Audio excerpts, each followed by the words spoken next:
चलिए स्टार्ट करते हैं। तो देखिए, ये जो टॉपिक है बेसिकली पीटी मेंस हर जगह काम आता है। ठीक है, डिसीजन मेकिंग में आपकी समझ बेहतर होना जरूरी है ना। तो आपको समझना है डिसीजन मेकिंग। आजकल क्या हो गया है कि यूपीएससी जो है, अब इसका ध्यान यहाँ से हट गया है प्रीलिम्स की अगर बात करें, लेकिन पीसीएस की अगर आप बात करें तो यहाँ पर खूब सारे प्रश्न आपको मिल जाते हैं। ठीक है, इसकी बुक्स भी आपको कम मिलेंगी, तो बहुत ढंग से समझना है चीज़ें। ठीक है, डिसीजन मेकिंग बेसिकली क्या होता है ये आपको जानना है। ठीक है, अच्छा, इथिक्स वाले पेपर में शायद आपने पढ़ा हो कि निर्णय कैसे लिया जाता है, डिसीजन कैसे कोई लेता है। तो बहुत सारी चीज़ें होती हैं, जैसे मान लीजिए एक व्यक्ति है और इसको कोई डिसीजन लेना है, तो इसके दिमाग में क्या होगा, एक तो बहुत सारे तथ्य होंगे, फैक्ट्स होंगे माइंड में। दूसरा हो सकता है इसके माइंड में क्या है, इमोशंस की बात हो, भावनाएं बहुत सारी हों, है ना, इमोशंस हों, भावनाएं हों। अब जो भी डिसीजन लिया जाएगा किसी भी टाइप का, अगर वो फैक्ट पर आधारित है तो ये अलग प्रकार का होगा। जैसे मान लिया अगर आप पीसीएस से आईएएस बन जाते हैं, आईएएस अधिकारी आप हैं, और आपके एरिया में अगर बाढ़ आती है, फ्लड आया है, तो आपने क्या देखा कि लास्ट ईयर कितना फ्लड आया था, उसको कैसे कंट्रोल किया गया, वो तमाम जो भी फैक्चुअल इंफॉर्मेशन रहेगी आपके पास, इसके आधार पर आप फ्लड मैनेजमेंट का डिसीजन करेंगे। तथ्य मतलब क्या है कि पिछली वर्ष कहाँ कहाँ फ्लड आया, कितना पानी था, कितने लोगों को विस्थापित, कितने लोगों को फिर से रिलोकेट करना पड़ा, ये आपके फैक्चुअल चीज़ें हो जाएंगी। भावनात्मक क्या होगा कि नहीं, इस बार हम लोग इमोशनल हो गए, यज्ञ कर देंगे तो शायद भगवान इंद्र जो है कम बारिश कराए और बाढ़ फिर नहीं आएगी। कुछ भी हो सकता है ना। तो मतलब क्या होता है, जब आप प्रशासन चलाते हैं तो अगर आप फैक्ट के आधार पर कोई डिसीजन लेते हैं, मतलब आप रेशनल होकर के लेते हैं, तार्किक होकर, विवेक के आधार पर अगर, ठीक है, तो ये निर्णय काफ़ी हद तक सार्थक रहता है। और अगर आप भावनाओं के आधार पर कोई डिसीजन लेते हैं, यहाँ पर आपकी भावनाएं, इमोशंस रहती हैं, तो ये डिसीजन हो सकता है कि उतना मतलब आउटपुट आपको ना दे पाए। जैसे मान लिया अगर आपको यूपीएससी की तैयारी करनी है, तो क्या सिर्फ यूपीएससी ही एक विकल्प है? जब आपने तैयारी स्टार्ट करी तो माइंड में बहुत सारे विकल्प रहे होंगे, बहुत नेचुरल सी बात है। बहुत कम लोग होते हैं जिनको पता है कि नहीं करना है तो यूपीएससी, वरना कुछ नहीं करना है। एक व्यक्ति ऐसा है जो तैयारी करने के लिए आया है, उसके दिमाग में हो सकता है यूपी पुलिस की तैयारी करना हो सकता है यूपीएससी की बात दिमाग में चल रही हो, कोई बताया बेटा पीसीएस कर लो, ठीक है, कोई बताएगा कुछ और बैंक की जॉब कर लो, तमाम विकल्प आपके सामने रहते हैं। तो क्या हम कह सकते हैं कि बहुत सारे विकल्प, बहुत सारे ऑप्शंस में से किसी एक को चुनना, एक का चुनाव, यही डिसीजन मेकिंग है? बात जरा समझिए, यहां से हम लोग स्टार्ट करते हैं। बहुत सारे विकल्प आपके पास हैं, बहुत सारे ऑप्शंस आपके पास हैं, उनमें से किसी एक का चुनाव करना क्या कहलाता है? आपका डिसीजन मेकिंग। बात समझ आई? ठीक है, तो चलिए स्टार्ट करते हैं। ये बात बिल्कुल लिख लीजिएगा, है ना, बाकायदा एक स्टूडेंट बना लीजिएगा। ये क्या करेगा, तो किसी एक का इसने चुनाव किया है, तो ये क्या हो जाएगा, इसके लेवल पर ये डिसीजन मेकिंग हो जाएगा। और इसमें क्या हो जाएगा, फैक्ट क्या रहेगा इसके दिमाग में कि मामा जी के लड़के ने पुलिस की तैयारी की है, उसका हो गया, वो वर्दी पहने टहल रहा है और डेली जो है 1000-2000 ऊपर से भी उसका, मतलब जो भी दिमाग में आपके रहे।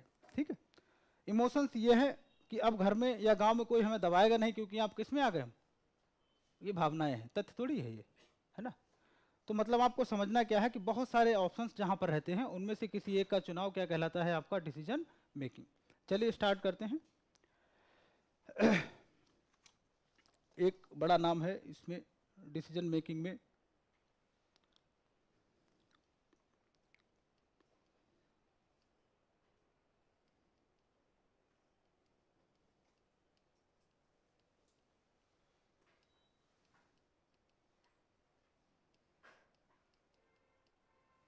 ये पहले थिंकर हैं जिन्होंने एनालिसिस किया है डिसीजन मेकिंग का। ठीक है, तो याद रखिएगा, इन्होंने क्या किया है,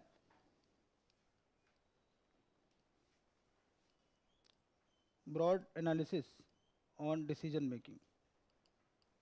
डिसीजन मेकिंग का विश्लेषण करने वाले प्रथम व्यक्ति कौन है? Chester Barnard. ये क्वेश्चन आ चुका है। डिसीजन मेकिंग पर ब्रॉड एनालिसिस करने वाले पहले व्यक्ति कौन है? Chester Barnard. ये डायरेक्ट प्रश्न आया हुआ है।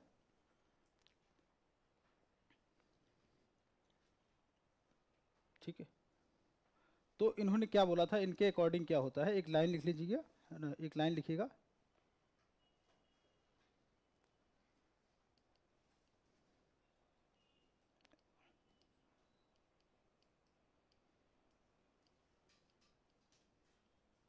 इनके अनुसार स्टेटमेंट इनका लिखेगा, डिसीजन मेकिंग, ये मेथड क्या दिख नहीं रहा, ठीक है, अच्छा, decision making a method for narrowing the choice.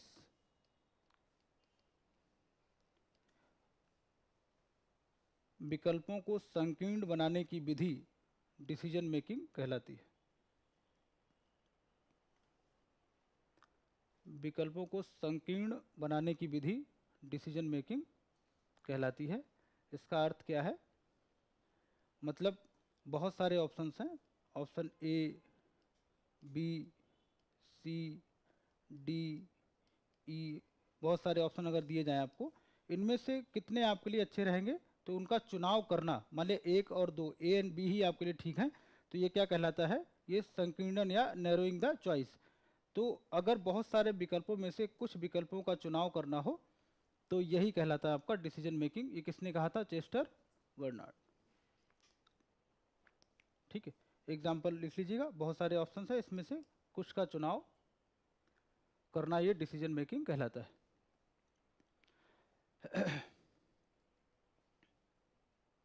ठीक है, पहली बार एनालिसिस किसने किया, चेस्टर बर्नार्ड। ठीक है, अब ये सब्जेक्ट सिर्फ सीसेट के पॉइंट ऑफ व्यू से आपको नहीं करना है ना।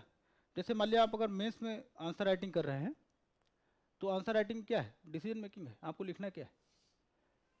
ठीक है, जैसे मान लिया अगर सपोज करो किसी एक चीज़ पे आ गया है, कोई अगर मान लिया पॉवर्टी पे आ जाए, अनएम्प्लॉयमेंट पे आ जाए, राम मंदिर पे आ जाए, हो सकता है राम मंदिर से क्वेश्चन पूछ ले, कल्चर से पूछ लेगा, इनडायरेक्ट वे में आपसे मंदिर के बारे में कुछ पूछ लेगा।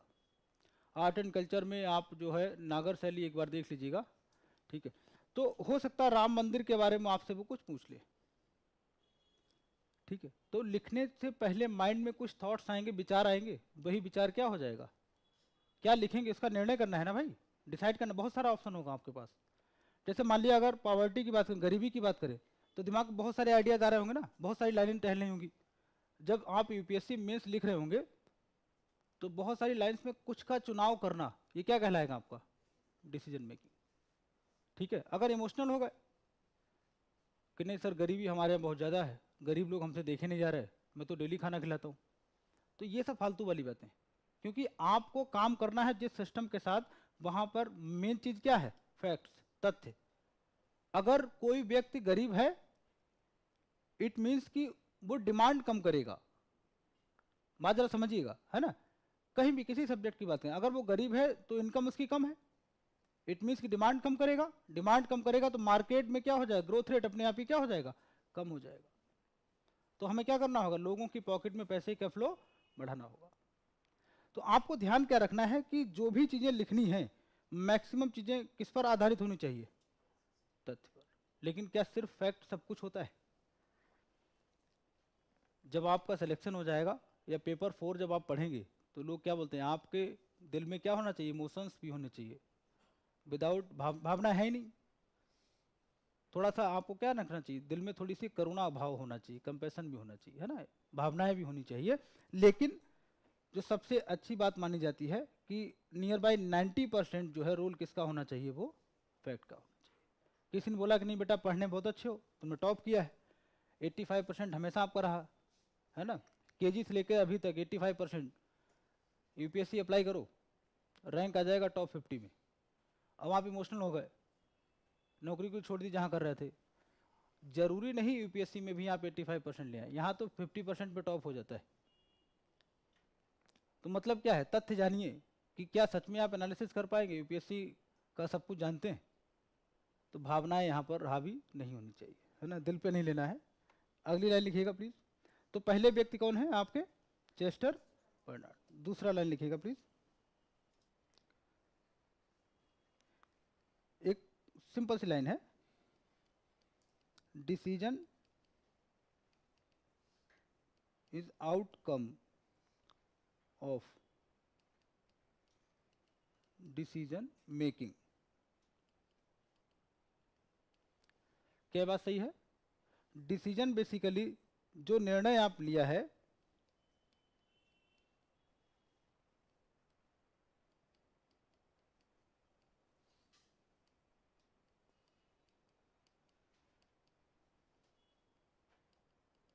ठीक है, नोट करते हुए चलिएगा। अगली लाइन लिखेंगे,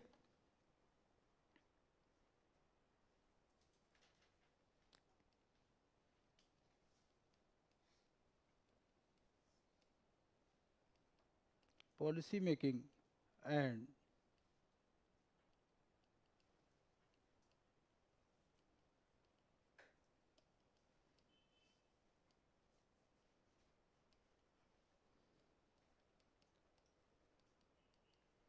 नीति निर्माण एवं निर्णय समान नहीं है।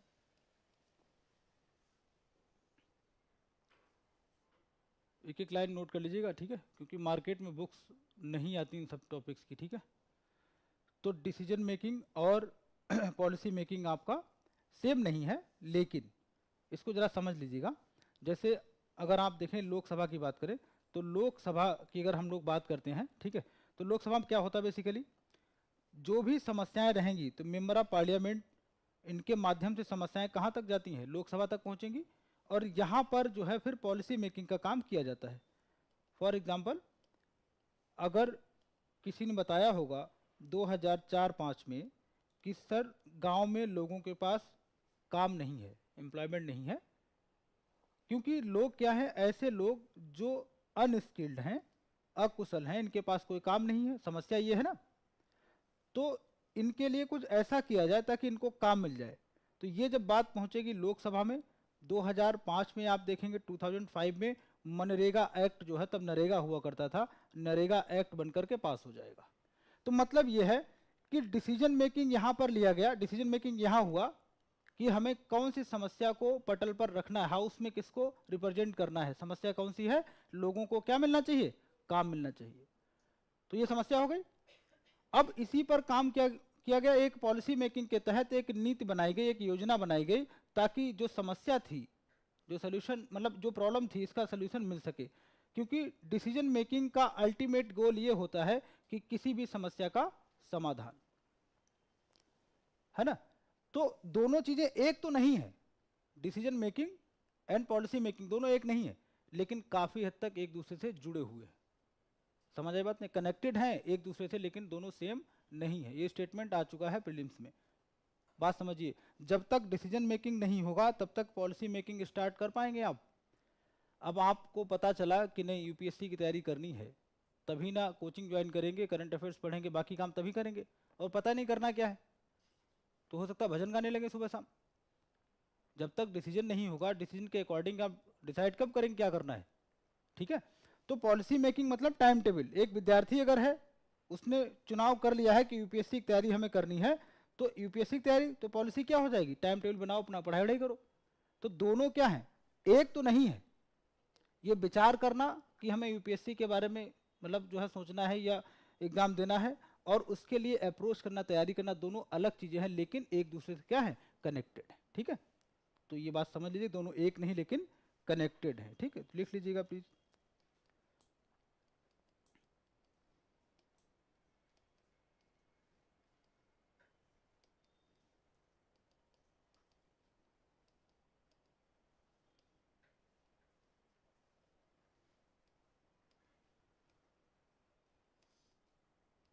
लिख लीजिएगा एक दूसरे से नी, लिख लेता हूँ, नीति निर्माण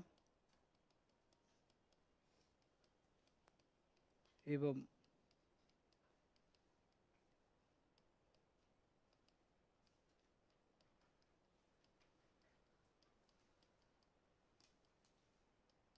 ठीक है।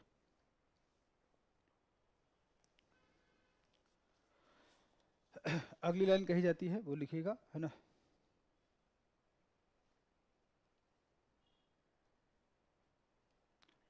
डिसीजन मेकिंग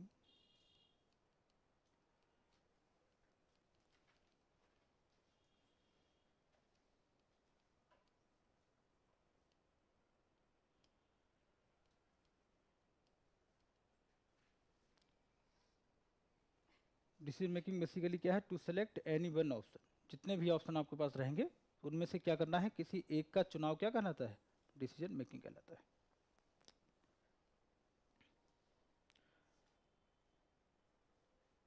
अब देखिए डिसीजन मेकिंग के बेसिकली आधार क्या होता है या बेस क्या होता है, लिख लीजिएगा, किस आधार पर डिसीजन मेकिंग होना चाहिए।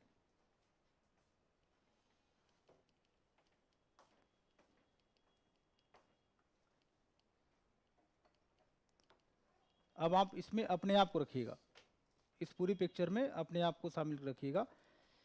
और आपने कोचिंग का फैसला किया है ना, तो आधार क्या रहा होगा या क्या बेहतर तरीका हो सकता है। नंबर 1, जो भी डिसीजन आप लेते हैं इसमें क्या कोई उद्देश्य होना चाहिए, या ऐसे ही चलो ठीक कोचिंग कर लेते हैं, नीचे उतरे किसी ने बोला नहीं सीए की कोचिंग कर लो, सीए में जो है ज़्यादा लाभ है, तो पता लगा सीए में घुस गए। कोई बोलेगा नहीं एसएससी वाले कर लो 4 महीने में हो जाएगा, तो एसएससी वाली कोचिंग कर, शाम तक पहुंचोगे तब भी कोई न कोई कोचिंग कर रहे होंगे। तो डिसीजन मेकिंग जो मजबूत होता है बेसिकली वो उद्देश्य परक होता है, लिख लीजिएगा।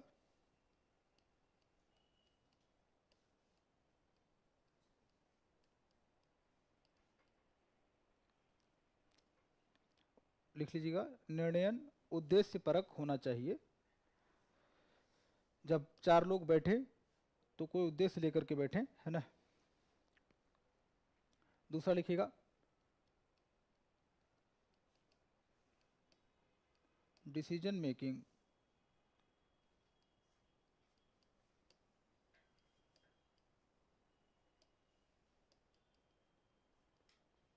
तथ्यों पर आधारित होनी चाहिए।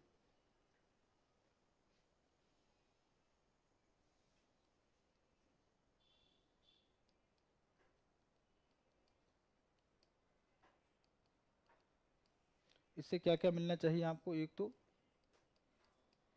सॉल्यूशन ऑफ प्रॉब्लम, समस्या का समाधान मिलना चाहिए, तभी फायदा है, ठीक है। एंड यहाँ से आपको पॉलिसी मेकिंग में मदद मिलनी चाहिए, तभी फायदा। ये दोनों चीज़ें हैं ध्यान में रखनी होती हैं। और यही डिसीजन मेकिंग जब किसी ऑर्गेनाइजेशन में होता है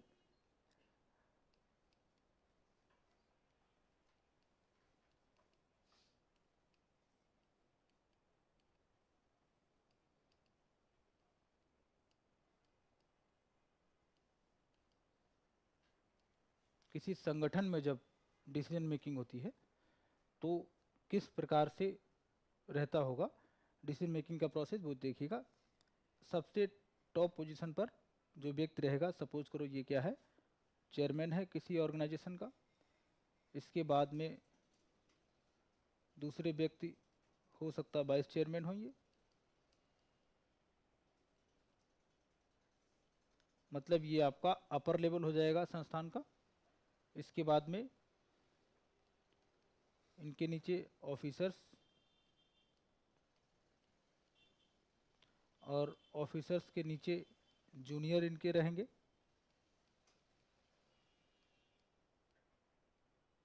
ठीक। तो ये आपका लोअर लेवल हो जाएगा।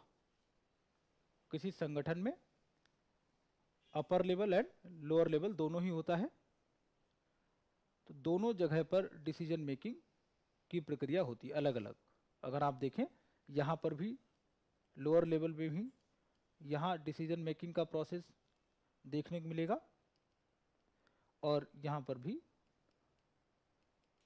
डिसीजन मेकिंग का प्रोसेस देखने को मिलेगा।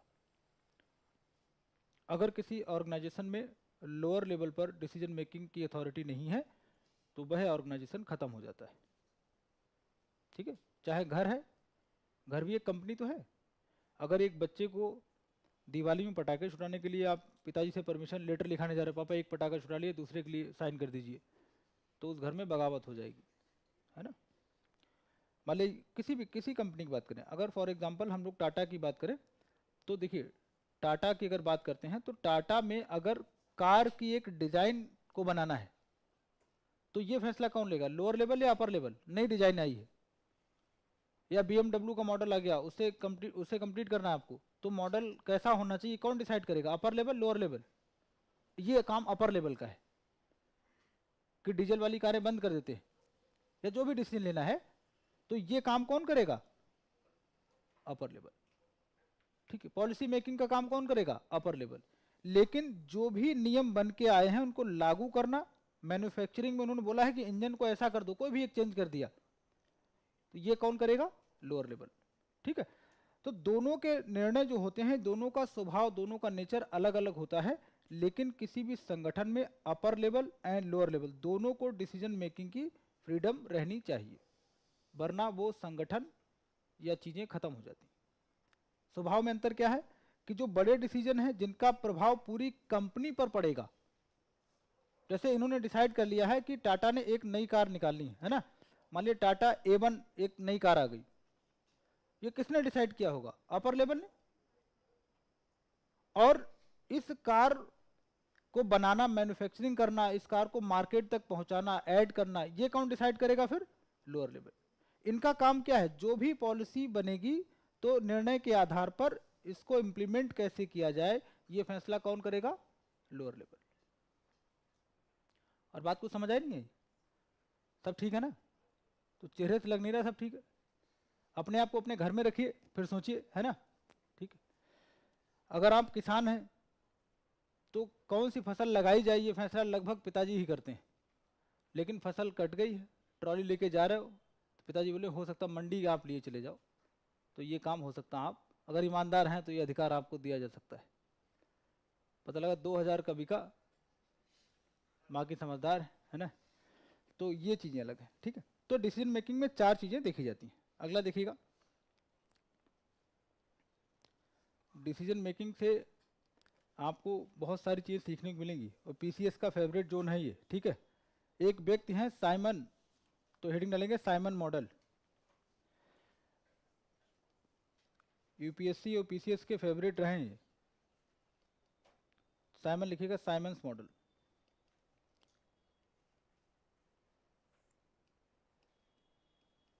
अब साइमन है तो ऑब्वियस सी बात भारत की तो है नहीं।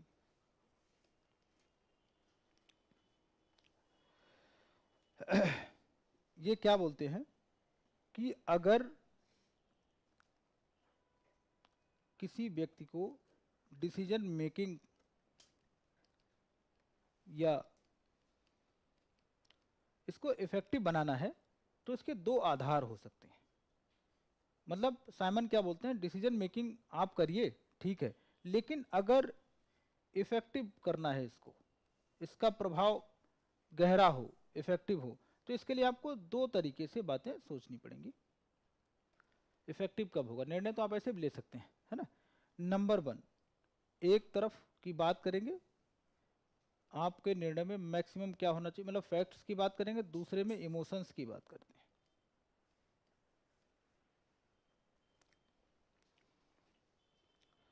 अगर आप फैक्ट या तथ्य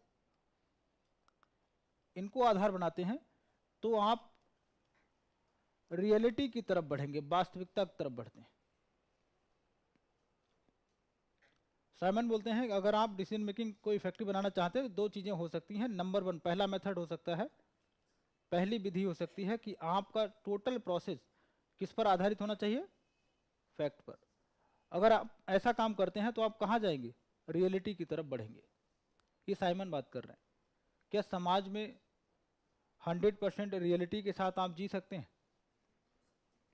जैसे आप देखिएगा, अगर मोहल्ले के कोई व्यक्ति है तो आप वैसे हम लोग क्या बोलेंगे, हिंदू मुस्लिम भाई भाई, या हिंदू मुस्लिम सिख ईसाई आपस में क्या है, सब भाई भाई। मोहल्ले के बाहर आप नई बाइक लेके खड़े हो, एक भाई बोले भाई बाइक मुझे दे दो, क्या देंगे, अपने भाई को नहीं देंगे तो क्या ईसाई को देंगे। तो तथ्य जो है हमेशा, बस तथ्य क्या है कि हम लोग क्या है, भाई भाई हैं। क्या दिल मानेगा भाई भाई, नहीं।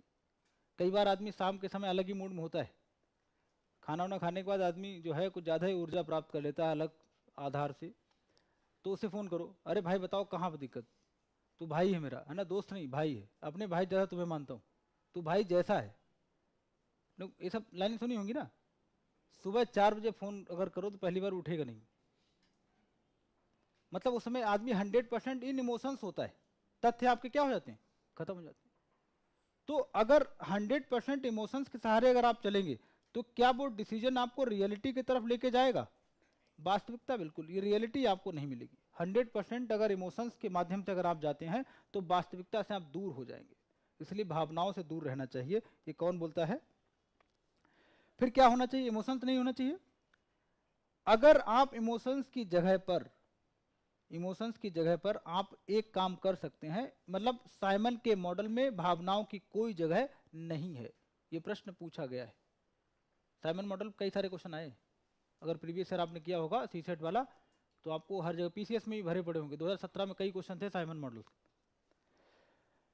जिनको पीसीएस देना है तो याद रखिएगा, पिछली बार पूछा नहीं है ना, एक साल एक छोड़ के पूछता है, इस बार नंबर है सीसेट में, ठीक है, तो ढंग से करना। तो एक चीज याद रखिएगा, साइमन अभी तक क्या बोलते हैं कि आपके डिसीजन मेकिंग में बेस क्या होना चाहिए, किसको जगह नहीं मिलनी चाहिए, इमोशंस को बिल्कुल जगह मत दीजिए, क्योंकि आप रियलिटी से क्या हो जाएंगे, दूर हो जाएंगे। फिर क्या करें?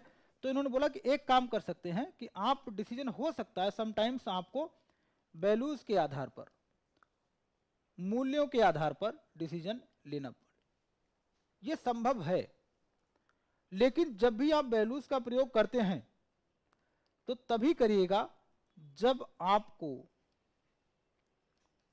प्रायोरिटी पता होनी चाहिए, प्राथमिकता।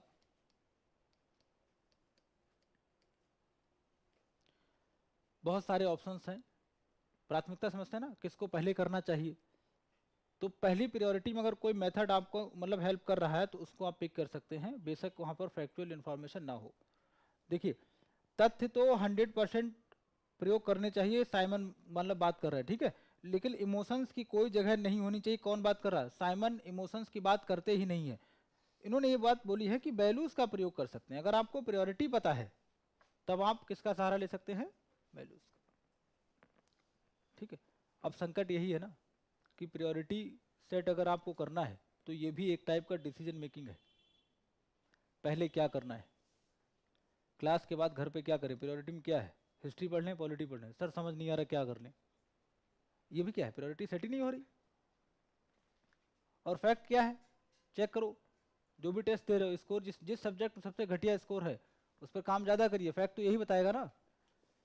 और इमोशन, नहीं नहीं उस दिन मैं पूजा करके जाऊंगा, देखते कैसे नहीं होता है, पूरे 16 सोमवार मतलब व्रत हो गया है, 16वां उसी दिन है जिस दिन पेपर है, तो फिर और संकट हो जाएगा ना बड़े स्तर का। तो करना क्या है आपको, वैल्यूज, अगर ये अपने आप में चुनौती है, चैलेंज है, प्राथमिकता को सेट करना आसान नहीं होता है। आप में बहुत सारे लोग बैठे होंगे जिनको नहीं पता है कि प्राथमिकता क्या जीवन की, मतलब जीवन का उद्देश्य क्या है, अगर ये नहीं किया तो ये जरूर करना है।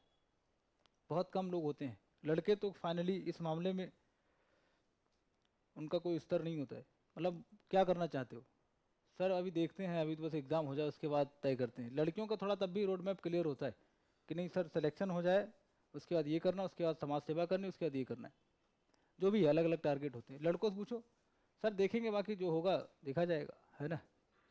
तो प्रायोरिटी सेट ये बड़ी चुनौती है। तो साइमन फैक्ट के बाद में किसे जगह देते हैं? वैल्यूज को। और वैल्यूज के माध्यम से डिसीजन मेकिंग करेंगे तो आउटपुट के रूप में आप तभी पहुंचेंगे जब आपको अपना क्या पता होना चाहिए, प्रायोरिटी आपकी क्या है। रियलिटी के साथ काम करना है तो आधार किसे बनाएंगे? तथ्य। चलिए आगे देखिएगा। क्या समाज में साइमन सक्सेसफुल होंगे? आप बताइए, क्या साइमन के अनुसार अगर समाज में, घर में, परिवार में रहना स्टार्ट कर दीजिए तो हो सकता परिवार वाले आप घर से निकाल दें, क्योंकि हमेशा किसकी बात करेंगे? तथ्य। तुमने कल काम नहीं किया तुम्हें खाना नहीं मिलेगा, है ना। सर में दर्द हो रहा था तो हाथों में थोड़ी हो रहा था, तथ्य तो यही बोलेंगे ना, सर में दर्द हो रहा था हाथ में थोड़ी, और काम करो, ठीक है। तो ये सब चीजें, सर्दी लग गई है तो कोई बात नहीं, अंगीठी जलाओ, पढ़ते रहो, दिमाग में थोड़ी सर्दी लगी है, तथ्य अलग ही टाइप। तथ्यों में आप बहस नहीं करते हो। आर्गुमेंट जन्म कहाँ लेते हैं? जब दोनों लोग किस पे बात करते हैं? तथ्यों पर, और वही बहस हो जाती है। उसके बाद पता ही है, थाने अगर पास में है तो थाने में उपस्थिति है ना, ये सब होता है। अगला एक साइमन के बारे में लिख लीजिएगा। इनको नोबेल प्राइज मिला है 1978 में इसी काम के लिए, इनको नोबेल प्राइज भी दिया गया।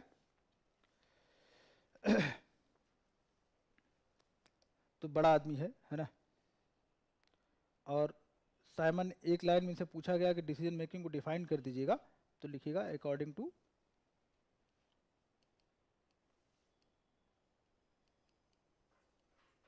साइमन के अनुसार डिसीजन मेकिंग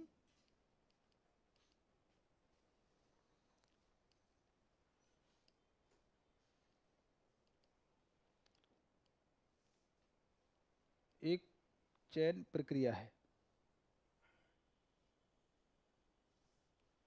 ठीक है,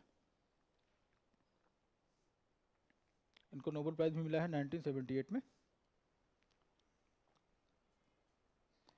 और अगली बात यही बात बोलते हैं कि साइमन के अकॉर्डिंग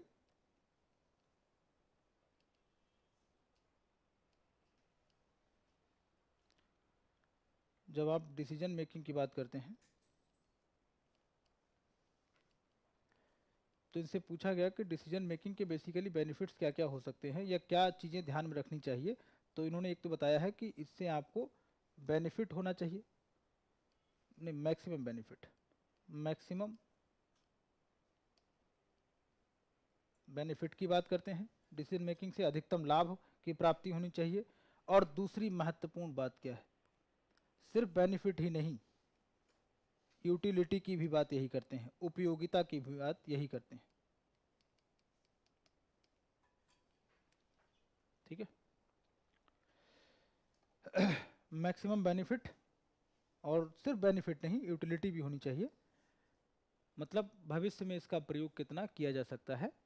उपयोगिता का मतलब क्या है कि भविष्य में, इन फ्यूचर आप इसको कितना यूज कर सकते हैं, ये है यूटिलिटी। ठीक है, बेसिकली क्या है, साइमन जो बात करते हैं ये तमाम चीजें जो है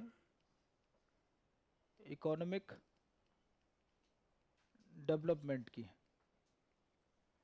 ठीक है, तो अगर आपने कोई चीज बनाई है उससे एट द सेम टाइम आपको मैक्सिमम बेनिफिट भी मिलना चाहिए, लेकिन सिर्फ बेनिफिट नहीं, यूटिलिटी उसकी क्या है, आगे आप कितना इसको प्रयोग कर सकते हैं, उपयोगिता उसकी क्या है, ये तमाम चीजें जो है डिसीजन मेकिंग का भाग होती हैं। आगे देखिए भाई, डिसीजन मेकिंग मान लीजिए जैसे आप घर से निकले हैं कोचिंग के लिए और दूर घर है, अगर 10 किलोमीटर है, तो मेट्रो से आएंगे, ऑटो से आएंगे, कैसे चुनाव करेंगे? मैक्सिमम बेनिफिट मेट्रो अपनी ज़रूरत के हिसाब से है। ठीक है, और यूटिलिटी क्या है, उपयोगिता क्या है मेट्रो के आने से? कि वहाँ बैठ के पढ़ सकते हैं, है ना। हालांकि ये काम हो नहीं पाता, लेकिन फिर भी यूटिलिटी भी तो देखेंगे ना। ऑटो में पढ़ नहीं पाएंगे, क्योंकि जैसे आप जहाँ बैठे हैं 3 आदमी आपको घिरे खड़े, ठीक है, तो ऑटो में पढ़ नहीं सकते, तो यूटिलिटी आपकी क्या हो जाएगी? मतलब मन में तो हो जाएगी पढ़ाई, अगर मौका मिला तो रिवीजन आज ही कर डालेंगे, हालांकि 5 मिनट में आप आ जाएंगे, वही 5 मिनट में हो सकता है 2 चैप्टर आपके निपट जाएं। कल्पनाएं हैं, उनका कोई नियंत्रण थोड़ी है। ठीक है, तो कभी भी कोई डिसीजन करेंगे, वो जो डिसीजन लेते हैं तो मैक्सिमम बेनिफिट, यूपीएससी की बात कर रहे हैं आप, तो यूपीएससी का चुनाव जब किया है, क्या मैक्सिमम बेनिफिट ध्यान में रखा? बहुत सारे विकल्प होंगे ना आपके पास, तो यूपीएससी की तरफ क्यों बढ़े? यहां मैक्सिमम बेनिफिट नजर आ रही है। यूपी पुलिस, दिल्ली पुलिस से बेहतर कहां रहेंगे आप? आईपीएस बन जाएंगे। और यूटिलिटी क्या है? सबको दिमाग में चल रहा होगा, बस मतलब बोल नहीं पा रहे यहाँ पर, है ना। मैक्सिमम बेनिफिट तो यही है, यूटिलिटी आपको नजर आने लगी हुई। कई लोग तो कोचिंग कर रहे होते हैं इसलिए कि बस घर से पता चल जाए, रिश्ते आना चालू हुआ नहीं। बहुत सारे लोगों को उद्देश्य यही होता है, एक बार रिश्ता उस्ता बन जाए उसके बाद तो आईपीएस बन ही गए, अपने घर के तो बन ही गए, है ना। तो मतलब क्या होता है कुल मिला के, मैक्सिमम बेनिफिट आपको देखना होता है। और दूसरा यूटिलिटी, सिर्फ बेनिफिट नहीं, यूटिलिटी भी रहनी चाहिए। अगर सिर्फ बेनिफिट की बात कर रहे हैं तो हो सकता है फ्यूचर में दूसरी प्लानिंग या दूसरा डिसीजन मेकिंग आपको करना पड़े। तो साइमन को इसीलिए नोबेल प्राइज दिया गया कि ये समझदार व्यक्ति हैं। अगला पॉइंट लिखिएगा, रेशनल डिसीजन की जब बात करते हैं, तार्किक निर्णय या विवेक पर आधारित निर्णय, इनको कैसे पहचानेंगे वो जरा देखिएगा। रेशनल डिसीजन की जब बात की जाती है तो पहला पॉइंट, निर्णय कैसा होना चाहिए, रेशनल। तो इसके लिए पहले तो आप जो आपके सामने समस्या है उसको क्या करेंगे, समस्या को परिभाषित करेंगे, डिफाइन करेंगे।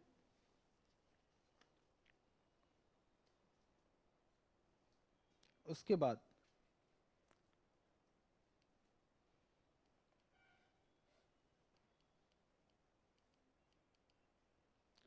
डिसीजन मेकिंग का जो मेथड है, चाहे फैक्ट वाला हो या इमोशंस वाला हो या वैल्यूज वाला हो, उसको डिफाइन करेंगे। आपके लिए क्या तार्किक रहेगा, मतलब क्या ठीक रहेगा, बेहतर क्या रहेगा। तो आप दूसरा क्या चुनेंगे, मेथड ऑफ डिसीजन मेकिंग का चुनाव करेंगे, इसका सिलेक्शन करेंगे। हर जगह सारे मेथड एक जैसे नहीं होते हैं। तीसरा आप देखेंगे, जैसे मान लिया यहां पर आप समझिए कि आपको एक मेथड नंबर 1 समझ आया कि एक हो सकता है मेथड नंबर 1 ठीक रहे हमारे लिए, या फिर मेथड नंबर 2 ठीक रहे, या फिर मेथड नंबर 3। 3 विधियों से हम इस समस्या का समाधान कर सकते हैं। तो अब क्या करेंगे, यहां पर उनका क्रम जो समस्या, जो मतलब आपने अल्टरनेटिव्स को जनरेट किया, यहां पर क्या है, विकल्पों को क्रिएट किया जाता है, क्रिएशन ऑफ अल्टरनेटिव्स। एक टाइप से क्या हो जाएगा, लिख लीजिएगा, क्रिएशन ऑफ अल्टरनेटिव्स, विकल्पों का सृजन। दूसरे नंबर पर लिख लीजिएगा, विकल्पों का सृजन, क्रिएशन ऑफ अल्टरनेटिव्स। और इसके बाद में जितने अल्टरनेटिव्स हैं, ठीक है, उनको हम क्या करेंगे, मेथड ऑफ डिसीजन मेकिंग, जो सिलेक्शन कैसे करेंगे, तो मान लिया हमारे 3 हो गए, 3 आ गए, तो ये क्रिएशन हो गया। इन्हीं 3 में से आपके लिए द बेस्ट कौन सा रहेगा, द बेस्ट वन, जो सेट आपने तैयार किया है फ्रॉम सेट। मान लिया अगर आपका एक सेट तैयार हो गया, इसमें 3 मेथड्स है, इसमें सबसे अच्छा कौन सा रहेगा, इसका चुनाव उसके बाद करेंगे। और नंबर 4 की बात करेंगे उसके बाद में, जो भी विकल्प आपने तैयार किया है, सपोज करो कि मेथड 1 आपने तैयार कर लिया है, तो अब इसी को डेवलप किया जाएगा इसी के हिसाब से। इसको डेवलप कैसे करेंगे, डेवलप मेथड जो भी चुनेंगे आप, और उसके बाद में आपको सॉल्यूशन मिल जाएगा।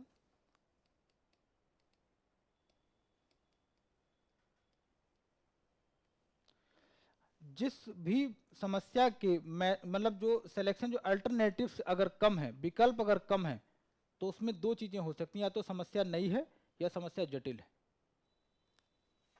ठीक है, ये पहचाना जाता है। अगर मेथड से मतलब अल्टरनेटिव है ही नहीं, एक ही है, ठीक है, जैसे अगर किसी कोल्ड हो जाए, तो कोल्ड में क्या, कोई बताएगा ठीक है अजवाइन वाला पानी पी लो, कोई गर्म पानी पी लो, कोई कुछ बताएगा, कोई कुछ, इतने सारे अल्टरनेटिव्स मिलेंगे। उसके बाद चुनाव कर लीजिए। और कोई मरीज ऐसा है जिसको कैंसर की आखिरी स्थिति है, कितने अल्टरनेटिव्स हैं, बस सुबह शाम ऊपर वाले का नाम लो, विकल्प कहाँ है। डॉक्टर क्या बोल देते, घर ले जाओ, जो अच्छा लगे वो उन्हें खिलाओ पिलाओ। इसका मतलब, तो सीधी सी बात है, समस्या जितनी जटिल होती या नई हो, कोविड में कितने ऑप्शन थे, कोई ऑप्शन नहीं, घर बैठो चुपचाप, एक ही ऑप्शन है, बाहर निकले तो निकली जाओ, घर नहीं आ पाओगे फिर। तो जब भी अल्टरनेटिव्स की संख्या कम हो, तो यहां से क्या इंडिकेशन मिलता है, या तो जो प्रॉब्लम आई है ना वो नई है या बहुत ही ज्यादा कॉम्प्लेक्स है। ठीक है, कुछ बात समझ आई नहीं, जिंदगी भर ये सारी बातें काम आएंगी, लोग इनको पढ़ते नहीं। अगर कभी कोई समस्या आ जाए तो अल्टरनेटिव्स को क्रिएट करिए, अगर ये ना होता तो क्या होता, अगर ऑप्शन आ जाए कुछ ना होता, तब फिर वो उसको डेवलप करो फिर, है ना। बात समझ आई नहीं, अरे इमोशनल हो गए, नहीं ठीक है, ये चीज़ें जानना जरूरी होता है ना। चलिए आगे देखिए भाई, आज जाकर के, आज नहीं कल, 2 दिन के बाद आप प्रीवियस ईयर सॉल्व करना चालू करिएगा, तो आपको बहुत सारे क्वेश्चन हो जाएंगे, है ना। लोग करते क्या है कि सीसेट में संकट क्या हो गया, लास्ट ईयर 2 साल से हो रहा है, स्पेशली स्टेट की बात अगर हम करें पहले, यूपीएससी में तो बाकी रीजनिंग वगैरह आ जाता है, मैथ है, रीजनिंग है, पैराग्राफ्स वगैरह आ जाते हैं, तो उनका अलग संकट है। स्टेट में क्या है, लोग बोलते हैं सर मैथ तो मुझे आता है और रीजनिंग में कर ही लेता हूँ, और हिंदी आई जाती है। ठीक है, वो सब ऐसे लोग हैं लास्ट में क्या मिलते हैं, केबिन में आके मिलते हैं कि सर जीएस तो मैं पास था, सीसेट में फेल था। उन्हें लगता मैं मान जाऊंगा। मैं पहचान लेता हूँ जो लोग बोलते हैं ना कि सर मैं जीएस में पास था, उसमें 90% वो लोग होते हैं जो जीएस में बहुत ज़्यादा गैप से फेल थे। लेकिन इज्जत कैसे बचाओगे, है ना? कारण क्या है, क्योंकि आप सीरियस नहीं रहते, और विदाउट सीसेट तो मेन समझाएंगे नहीं आप, ठीक है ना? और वैसे भी अगर आप देखेंगे ना, इसमें जितने सेट हैं सब आपको पेपर 4 में मिलेगा, मीन्स राइटिंग में आपको हेल्प मिलेगी। तो सीरियस होकर के आपको समझना है। यूपीएससी वाले जो देते हैं सीसेट, वहाँ अलग ही टाइप का संकट है। उसमें रीज़न क्या है, एक तो वो हिंदी के पैराग्राफ वो देवनागरी गूगल से ट्रांसलेट करके दे देते हैं। भारतीय अर्थव्यवस्था में ग्रोथ है ना, तो वहाँ इस टाइप को लाइन थी, क्लियर मुझे नहीं याद आ रहा, उसमें हिंदी में था कि भारत की अर्थव्यवस्था दौड़ रही है। अब दौड़ कहाँ दौड़ रही है, तो सेंस क्या होता है, कई बार बदल जाता है ना? इसलिए यह है कि भाई थोड़ा सा सीरियस होकर, कई बार पैराग्राफ भी आपसे सेट नहीं होता। आजकल इतना बड़ा पैराग्राफ पढ़िए, उसके बाद एक क्वेश्चन मिलेगा। 18 से पहले क्या था, 18 से पहले क्या था कि एक पैराग्राफ पढ़ लीजिए, 4-5 क्वेश्चन आपके हो गए। क्योंकि आयोग चाहता था भाई जीएस पास कर लो, यहाँ तो पास कर ही लोगे आप। अभी आयोग का मूड चेंज हो गया, ये भी पास करो, है ना? आधा पेज आप पढ़ेंगे, एक क्वेश्चन मिलेगा। इससे अच्छा ये है कि ये छोटे छोटे क्वेश्चन रहेंगे, यहाँ से आपका काम, फिर आपको गिनना नहीं पड़ेगा, अरे 33 होगा नहीं होगा, गिनना है बार बार, है ना? ये सब नहीं करना होगा, ठीक है? और मैथमेटिक्स जानते ही आप, है ना? यूपीएससी ने ऐसे क्वेश्चन पूछ लिए लास्ट ईयर जो आईआईटी के एंट्रेंस में आते हैं, कि ऑड नंबर को कैसे, कितने ऑड नंबर क्रिएट हो सकते हैं। ऑड नंबर क्रिएट हो सकते हैं, इतना आता तो ये क्यों करते? मन में आता होगा ये क्या पूछ लिया, वहीं आत्मा जो है चीखने लगी। और कई लोग मुखर्जी नगर में उन्होंने आयोग में लेटर लिख दिया, ये क्या मजाक है, ये सीसेट पेपर होता है। देखा होगा धरना वरना, लोग 2-4 लोग बैठे, दिल्ली पुलिस वाले आए, आज वो फिर सीसेट तैयारी कर रहे हैं, है ना? तो ये चीजें हैं, इनका ध्यान रखना चाहिए, है ना? अगली बात समझिए, तो डिसीजन मेकिंग में ये सब चीजें रहनी चाहिए, है ना? अब एक बात समझेंगे आप, ठीक है? जो सबसे ज्यादा मोस्ट इफेक्टिव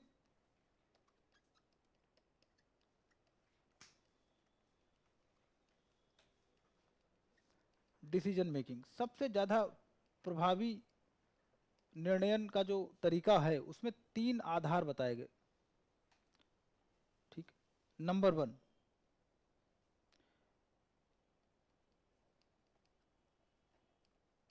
इंटेलिजेंस,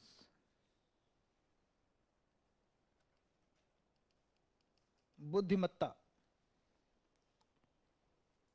पहला पहले संकट है, अगर यही होता घर वाले मानने को तैयार ही नहीं, है ना? इसमें क्या होता है कि समस्या का पता लगाना, है ना? इसमें क्या हो जाएगा,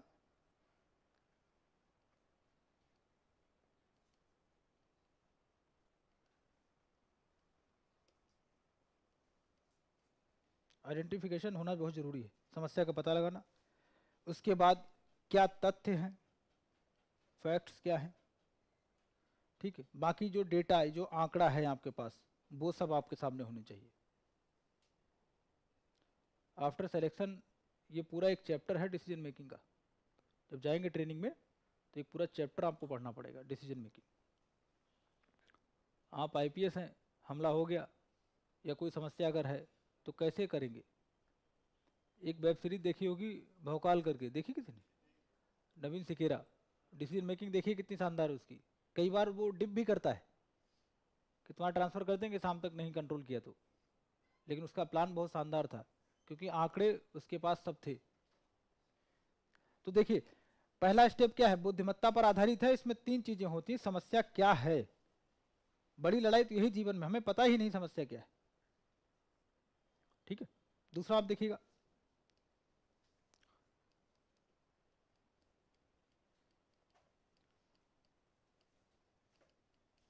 डिजाइन एक्टिविटी, मतलब विकल्पों पर मंथन या क्रिएशन ऑफ अल्टरनेटिव्स, या विकल्पों का सृजन।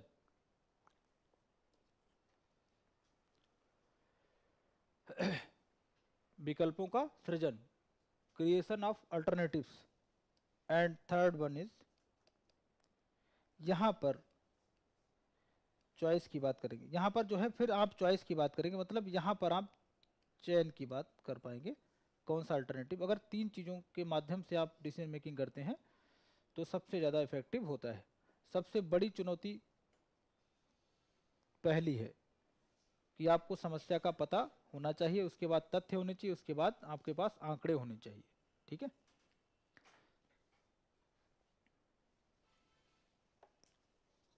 अब बताइए, जीवन कोई समस्या चल रही इस समय किसी की लाइफ में, समाधान ढूंढते हैं ना अभी? कोई ऐसा है जिसके जीवन में समस्या चल रही? बता सकते हो एक समस्या? देखते हैं क्या सच में सही है ऐसे ही फालतू में? कोई है ऐसा? हाँ, नहीं सुन नहीं पाया, बताइए क्या समस्या है। हाँ नीरज बताओ। अभी प्रयागराज में मैंने पूछा तो एक बच्चे ने बोला सर समस्या है, मैं सुबह उठ नहीं पा रहा हूँ। नहीं, ईमानदारी देखो कितना मासूम सा प्रश्न था कि सर समस्या है मैं उठ नहीं पा रहा हूँ। शाम को जाते हैं, सुबह उठने का मन नहीं करता, जाग रहा होता हूँ लेकिन कंबल में होता हूँ, सब पता है मैं गलत कर रहा हूँ। उसने बोला है ईमानदारी से कि सर मुझे सब पता है कि मैं गलत कर रहा हूँ, कंबल में हूँ लेकिन निकल नहीं पा रहा हूँ। मुझे ये भी पता है कि रूम पार्टनर मेरा पढ़ रहा है, मैं देख लिया हल्के से, लेकिन निकल नहीं पा रहा हूँ। ये वीडियो पड़ा होगा, पता नहीं आपको तो मिलता नहीं हो, वो बात उसने सब ईमानदारी से बताया, अभी की बात है। तो मुझे लगा कि ये कहीं महात्मा गांधी तो नहीं है, क्योंकि गांधी ने जितनी गलतियां करी वो सब क्या कही, हमने कि कितना भोला आदमी है, इतनी मासूम सी बातें कर रहा है। बताइए, आज जमाने में लोग छुपाते हैं ना, हमने समस्या तो है तुम उठ नहीं पा रहे हो, तो कारण पहचानो क्या है,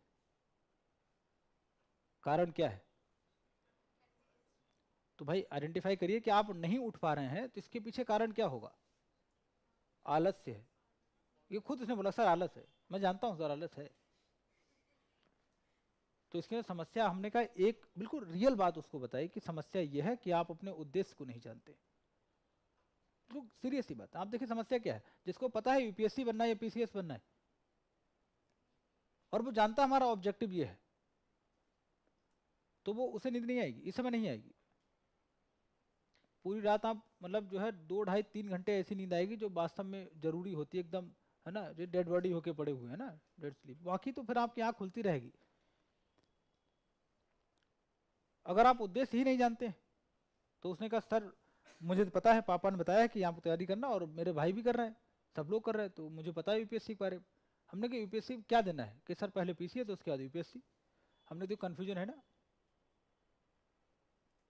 अगर आप उद्देश्य जानते, समस्या क्या उद्देश्य ही नहीं पता, मैंने मान लिया पीसीएस बनना है, किसी अधिकारी के बारे में देखिए, अगर आप एसडीएम साहब डीएसपी मान लिया है, उसके ऑफिस में जाइए, अगर वही ऑफिस आपको मेंटेन करना पड़े प्राइवेट सेक्टर में, उसके लिए महीने में 5 लाख रुपए लगेगा, सरकार आप पर पैसा खर्च करती। दरोगा जी बाहर टहल रहे होंगे, 2 4 सिपाही होंगे, हमेशा ही होंगे, रात वाले अलग दिन वाले अलग, घर पे एक कुक होगा आपके, मतलब आप पर 15 से 20 लाख रुपए का खर्च सरकार कर रही है, तो ऐसे किसी को तो नहीं उठाएगी, तो तपना तो पड़ेगा। बात क्लियर है ना भाई। जहां आप देखिए 35-40 हजार में यूपी पुलिस के सिपाही बनने के लिए होड़ लगी हुई है, और आप एक ऐसे व्यक्ति मतलब बनने जा रहे हैं कि ऐसी पोस्ट पर जा रहे हैं जहां पर सरकार 15 लाख रुपए यहाँ पर खर्च करेगी। अगर इस बात को आपने सीरियस होकर देख लिया तो फिर आप सो नहीं पाएंगे, आपको मजा मिलने लगेगा, कौन सी पोस्ट है। तो घर वाले बोलेंगे बेटा सो लिया करो वरना पागल हो जाओगे।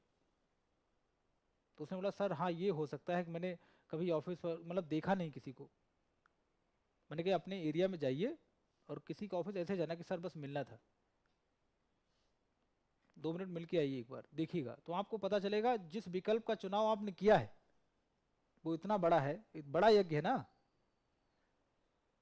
तो उसने बोला सर हाँ ये हो सकता, मैंने कभी उस चीज़ को बस ये देखा कि पीसीएस देना है, सिलेक्शन लेना है, और एक विकल्प अगर नहीं हुआ तो सर खेती हमारी है, गाजीपुर के आसपास को अलग था वहीं।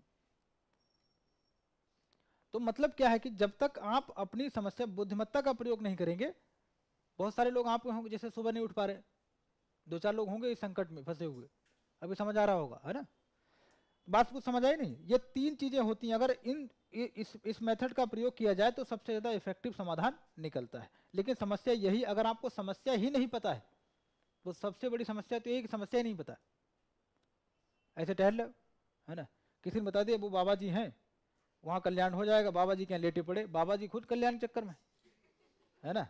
तो ऐसा आपको नहीं करना है। आगे देखिएगा प्लीज, केस नंबर 1 है ना, इसी में केस नंबर 1 है। ऐसे ही जैसे आप अपनी माता जी की दवाई लेने जा रहे हैं, रास्ते में घायल बच्चा पड़ा है, पूरी कहानी सुनिएगा, घायल बच्चा पड़ा है और कुछ नहीं, तो आप क्या करेंगे? मम्मी की दवाई लेने जा रहे हैं, घर से निकले, रास्ते में आप देखा है कि बच्चा घायल पड़ा है, चोट एक्सीडेंट हो गया होगा किसी भी तरीके से, आपको पता नहीं, तो आप क्या करेंगे? पहले दवाई लेने जाएंगे या बच्चे को हॉस्पिटल पहुंचाएंगे? और मम्मी के सर में दर्द हो रहा,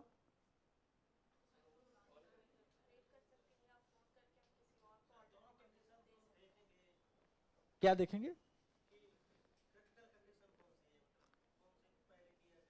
पहले अगर बच्चा जैसे पहले कम खून निकला है, पड़ा है बस, तो साइड में खिसका देंगे, क्या करेंगे फिर? बच्चा है इसीलिए, हाँ, तो वो लेके टहल लो, मतलब लेके जा रहे नहीं, आप सोच, ठीक बात है, आप बताइए, ये क्वेश्चन आया हुआ है, सारे आए हुए,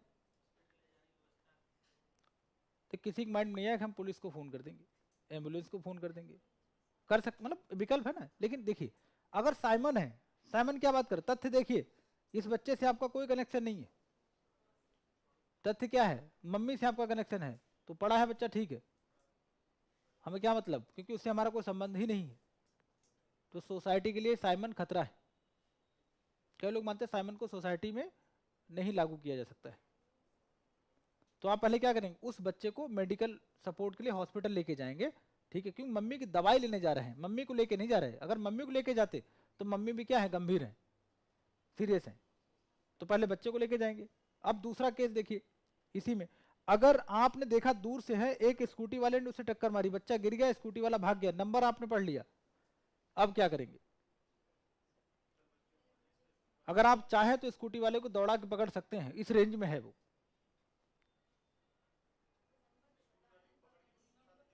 नंबर, हाँ, तो क्या करेंगे?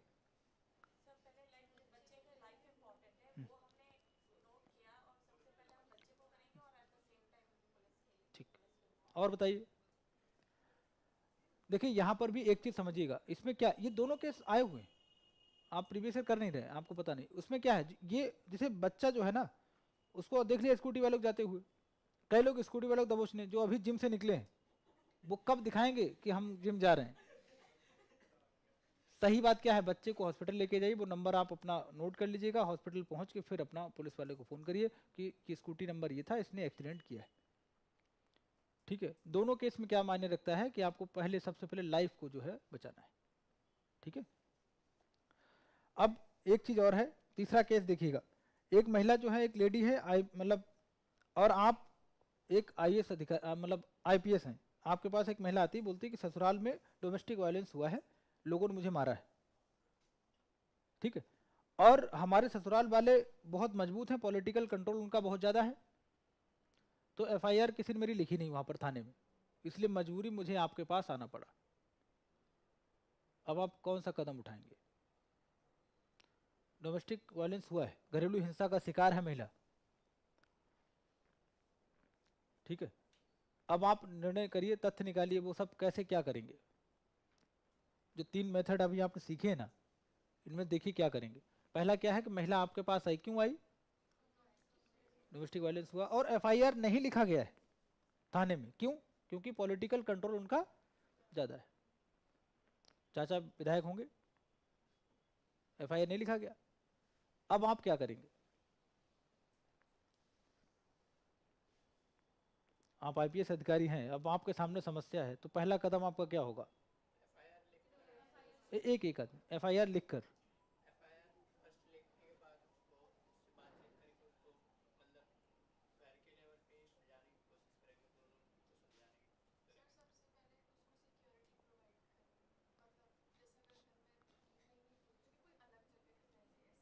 ठीक, ठीक है, ऐसे चलते हैं, हाँ ठीक, हाँ ठीक,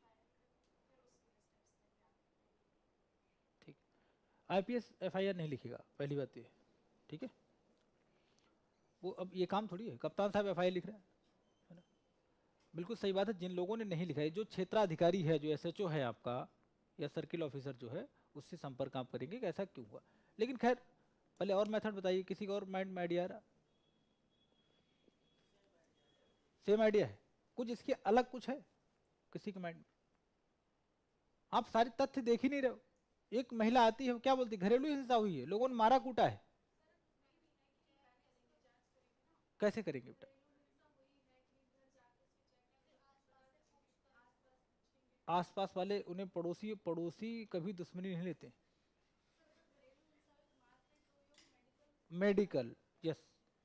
पहला क्या है, आप क्या कराएंगे, उसका मेडिकल कराएंगे। क्योंकि दो चीजें हैं, एक तो एफआईआर नहीं लिखा गया और दूसरा डोमेस्टिक वायलेंस हुआ है। एफआईआर तो आपके हाथ में ना, 100% आपके कंट्रोल में, आप तो चेक कर लेंगे, लेकिन ये कैसे पता चलेगा उसके साथ मारपीट हुई है? उसके लिए आप अपने एक टूल का प्रयोग करेंगे, वो क्या है, मेडिकल। भाई तभी तो पता चलेगा। क्लियर है ना? क्योंकि अगर आप दोबारा एक कमेटी बनाते हैं, जाओ वो रीजनल अधिकारी को भेजते हैं, तो हो सकता है वो सही से निर्णय ना ले। आपको ध्यान क्या रखना है कि यहाँ पर दो घटनाएं चल रही। एक तो एफआईआर नहीं लिखा गया, क्योंकि वो कानूनी राइट है ना, उसका लीगल राइट है ना भाई, ठीक है, लीगल राइट है ना किसी का भी। अगर आपके साथ गलत होता है, एफआईआर आपकी लिखी जानी चाहिए, नहीं लिखी गई उसको हम देखेंगे। लेकिन दूसरा केस क्या चल रहा है कि आपके साथ क्या हुआ है, कैसे पता चलेगा? उसके लिए आप क्या कराएंगे, मेडिकल कराएंगे। तो बहुत ही कूल टेम्परामेंट के साथ में क्वेश्चन देखा करें, ठीक है, तभी होगा, है ना? लगता है कई बार कहानी जैसा, लेकिन कहानी जैसा नहीं होता है ना? आगे लिखिएगा, हेडिंग डालेंगे, बैरियर्स इन डिसीजन मेकिंग। बाधाएं क्या हैं, बैरियर्स इन डिसीजन मेकिंग।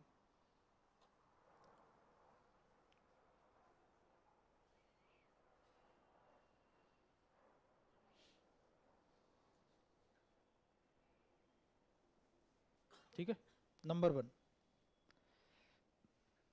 आप आईपीएस हैं मान लिया, और डिसीजन लेना है आपको, या कोई भी अधिकारी है, ग्राम विकास अधिकारी है, बस गांव में बैठे हुए, डिसीजन लेना है आपको।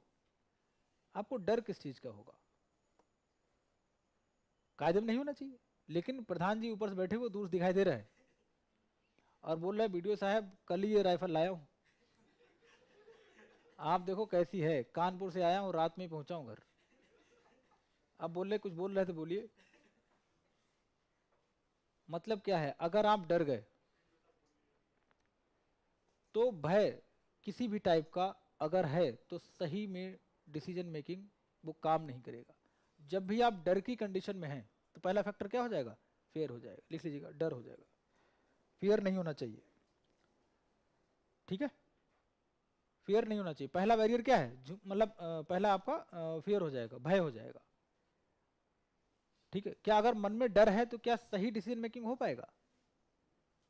दूसरा क्या होना चाहिए, एक मान ली कोई दोस्त है और उसने बोला कि कल समस्या, आपकी क्या समस्या? हमने बताया कि मुझे जो है गाजियाबाद जाना सुबह 5 बजे और मेरी स्कूटी खराब है, ये समस्या है। तो उसने बोला, अरे क्या बात करती है, सुबह ही मेरी स्कूटी तुम्हारे घर के सामने लगी होगी। लेकिन वो झूठ बोल रहा था। तो और आप डिसाइड कर लिए, पापा को बोलते, नहीं नहीं पापा आप कार मत मैनेज करिए, मेरा दोस्त स्कूटी लेके आ जाएगा। अब वो आया नहीं। मतलब क्या है कि अगर आप प्लानिंग कर रहे हैं, डिसीजन मेकिंग कर रहे हैं, कुछ भी कर रहे हैं, झूठी उम्मीद किसी भी टाइप की, या मतलब आपके पास है एज ए इनपुट, तो आउटपुट हमेशा क्या होगा उसका, खराब होगा। तो दूसरे भाई क्या हो जाएगा, झूठी उम्मीद हो जाएगा, है ना? और इसमें एक एग्जांपल दिया था, एक बुक में पढ़ा होगा बचपन में, शेख चिल्ली वाला। शेख चिल्ली ने डिसीजन क्या लिया था, एक बंदा था शेख चिल्ली, वो एक मुर्गी का बच्चा लेके आता है, तो कल्पना कर रहा था, मतलब वो बच्चे खेल रहे हैं, वो बैठा चारपाई पे देख रहा, और कल्पना में क्या है कि ये बच्चे बड़े होंगे, फिर मुर्गी अंडे देगी, अंडे से और बच्चे आएंगे, और अंडे और बच्चे, फिर मैं फैक्ट्री खोलूंगा अंडे की, फिर हैदराबाद तक सप्लाई करूंगा, फिर ये करूंगा वो करूंगा, दुबई में अंडे भेज रहा हूँ, ये हैं 50 ट्रक मेरे चल रहे हैं। अचानक गली का कुत्ता आता है, उसका बच्चा जो मुर्गी का उठा लेता है, एक ही बच्चा छोटा उठा लिया उसने। वो बच्चा नहीं मारा कुत्ते ने, क्या मार दिया, उसका पूरा एम्पायर खत्म कर दिया। तो झूठी उम्मीद है ना, आप बात समझिए। मतलब कभी भी अगर कोई आपको बोले नहीं, यहाँ पे एक किताब पढ़ लीजिए, उसके बाद आप आईएएस बनना लगभग तय, और जिसने लिखी वो बन नहीं पाया, और आप फिर भी खरीद लाए, और आप बोले नहीं सर अगली बार मैं वर्दी में आऊंगा, और गाड़ी कहाँ पे खड़ी करूँ सर, सोच नहीं पा रहा हूँ। तो सोचने की जरूरत भी नहीं है, तो मतलब जब भी डिसीजन मेकिंग ले, पहला डर नहीं होना चाहिए, दूसरा कोई भी ऐसी होप ना हो जो खोखली हो, है ना। तीसरा आप देखिएगा, तीसरा वाला लिखिएगा, अज्ञानता। अज्ञानता में 3 चीजें हैं।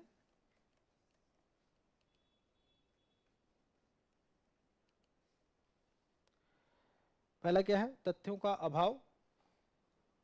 दूसरा लैक ऑफ इंफॉर्मेशन, सूचनाओं का अभाव। जागरूकता का अभाव, लैक ऑफ अवेयरनेस। ये 3 चीजें जिस व्यक्ति में होती हैं उसको अज्ञान माना जाता है। तथ्य नहीं पता, सूचनाएं नहीं पता है और जानकार नहीं है, तो वो व्यक्ति क्या है? अज्ञान होता है। तो अगर ये तीनों चीजें, भय, झूठी उम्मीद और अज्ञानता, तीनों चीजें आपके ऊपर हावी हैं और आप डिसीजन मेकिंग कर रहे हैं, आप सोचिए ऐसा व्यक्ति कुछ भी डिसाइड कर रहा, मतलब हालांकि बोलना नहीं चाहिए, अगर मान लीजिए कोई एक पार्टी मैंने बनाई हुई या घर वालों ने एक पॉलिटिकल पार्टी मुझे बना के दी है, पहले लोगों ने बहुत अच्छे चलाए, लेकिन मैं डिसीजन मेकिंग कर ही नहीं पा रहा हूँ, मैं कोई टाइट नियम बना रहा हूँ, तब तक दूसरा सहयोगी हड़का दे रहा। अगर तुमने ये जो पार्टी मतलब ये नियम बनाया तो हम तुम्हारे साथ नहीं, दूसरी पार्टी ज्वाइन कर लेंगे, तो क्या मैं कभी डिसीजन मेकिंग कर पाऊंगा? मतलब कुछ भी हो सकता है ना। तो डर नहीं होना चाहिए, जो डर गया वो फिर खत्म है।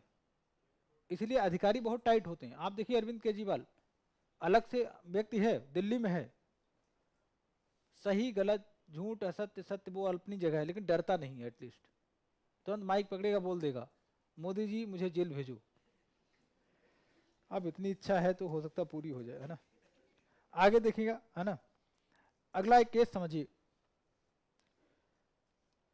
ये केस क्या है कि एक रूम में 2 व्यक्ति रहते हैं, मतलब दोनों बच्चे मान लिए, ठीक है। एक ऐसा, 2 लड़के दोनों दोस्त हैं, एक साथ रूम पार्टनर हैं, और एक बंदा ऐसा है जो सिंगिंग वगैरह करता है, गाने वाने गाता है, और दोनों तैयारी करते हैं। दोनों ने यूपीएससी की तैयारी के लिए कोचिंग ज्वाइन की है, दोनों पढ़ने में ठीक ठाक है। एक 100% जो है वो तैयारी करता है, एक थोड़ा सिंगिंग भी कर लेता है, सिंगिंग करता है, गाने वाने गाने का शौक है उसको। अब कल एग्जामिनेशन है प्रीलिम्स का, आज रात में लक्ष्मी नगर में नुबिन, वो क्या नाम उसका, जुबिन, क्या नाम है, नोटियाल टाइप, अच्छा गाना गाता है ना वो आजकल, वो आ गया मान लिया। लता दीदी तो रही नहीं है, कोई और आ गया, है ना। अब उसके रात में मन लगेगा पढ़ने में, क्योंकि जिस फील्ड से वो है, सिंगिंग वाले से, और उस एरिया के एक बंदा आया हुआ है गाने गा रहा, क्या रात में उसका मन लगेगा? उसे क्या करना चाहिए? पढ़ना चाहिए। तब तो कोई बताएगा देखिए नोटियाल ने गाना गाना चालू कर दिया है। गाने का पहला मुखड़ा ये है, लोग बहुत ताली बजा रहे हैं, क्या आपकी आत्मा यहां बैठेगी? तो क्या करना चाहिए? पहले 2 मिनट गाना सुन के आ जाए। क्योंकि देखिए जो व्यक्ति जहां इंटरेस्टेड होता है ना, उसके लिए वो बड़ी बात है। मान लीजिए अगर आप क्रिकेट में हैं, विराट कोहली यहाँ पर आया हुआ, तो आप विराट कोहली मिलने जाएंगे? ऑब्वियसली बात जाएंगे भाई, जिस आदमी का एरिया ऑफ इंटरेस्ट कॉमन होता है वो जाता है। ये क्वेश्चन आया हुआ है यूपीएससी में। तो इस व्यक्ति को क्या करना चाहिए? आज वो सिंगिंग कंपटीशन में पार्टिसिपेट करे या एग्जाम की तैयारी करे? क्योंकि इसका उद्देश्य क्या है? मुंबई जाना है। जैसे आईएएस अभिषेक का नाम सुना होगा आपने, जॉब मतलब तो निकाल दिया गया उन्हें, एक एल्बम वगैरह कुछ लेके आया शायद, ऐसा कुछ हुआ। हाँ उसी टाइप का आदमी है। खैर, तो इस बेचारे को क्या करना चाहिए? ये भी आईएएस वही अभिषेक सिंह बनी है, क्या करना चाहिए? गाने सुनने जाना चाहिए नहीं जाना चाहिए? जाना चाहिए।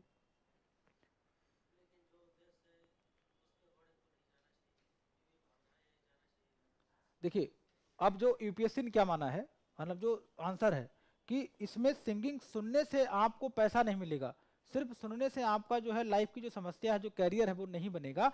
आपको क्या करना पड़ेगा? कल सुबह उठ करके एग्जाम की तैयारी अपनी करनी चाहिए, एग्जाम देके आना चाहिए कल, उसके बाद अपना गाना वाना गाइए, ठीक है। हाँ, प्रेफरेंस क्या है, प्रायोरिटी वाला मामला है। लेकिन यहाँ पर देखिए एग्जाम देने जाओगे तो गारंटी है, हो सकता है सिलेक्शन हो जाए आपका, लेकिन गाना सुनने गए, जुबिन बुला ले, नहीं ऊपर आ जाओ भाई, ये आ गया स्टार, यही है स्टार, है ना, रोड से उठा के हम स्टार बना देते हैं, ऐसा कुछ तो होने वाला नहीं ना। ये है। खैर अगला देखिएगा, एक होता है मानसिक लघुपथ, मेंटल शॉर्टकट डिसीजन मेकिंग में, ये बहुत बड़ा बैरियर है।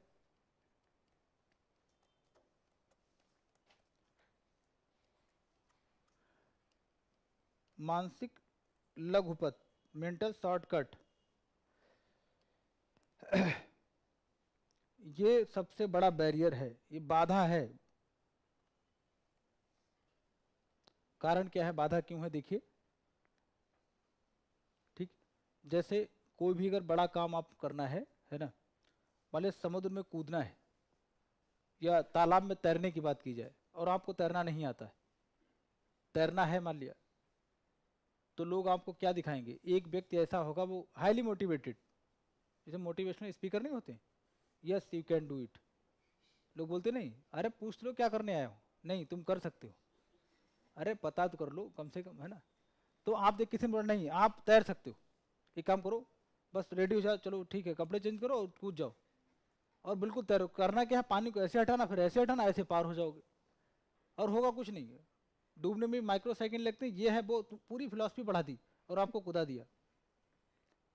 एक ही पहलू दिखाया उसने आपको कि आप कूदेंगे थोड़ी समस्या होगी, लेकिन तुम क्या हो, एक योद्धा हो, है ना, तुम कर जाओगे, महाराणा प्रताप अगले तुम ही हो, है ना, तुम कूद गए, उसके बाद क्या हो जाएगा, जो होना था तुम्हें निकालने के लिए 3-4 लोग और कूदेंगे, भाई यही होगा ना। जो व्यक्ति क्या करता है कि समस्या का सिर्फ एक एस्पेक्ट देखता है, मतलब नहीं नहीं हो जाएगा सर हो जाएगा, अगर नहीं हुआ तो क्या होगा, जिसके माइंड में कभी विचार नहीं आता है कि अगर ये काम नहीं हुआ तो फिर क्या होगा,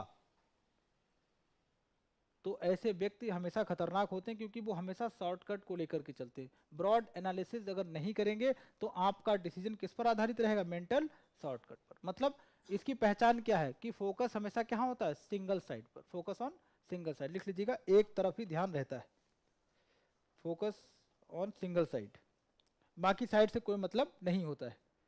तो इसीलिए मेंटल शॉर्टकट को एक बैरियर, एक बाधा के रूप में चुना जाता, मतलब कहा जाता है कि एक बाधा है।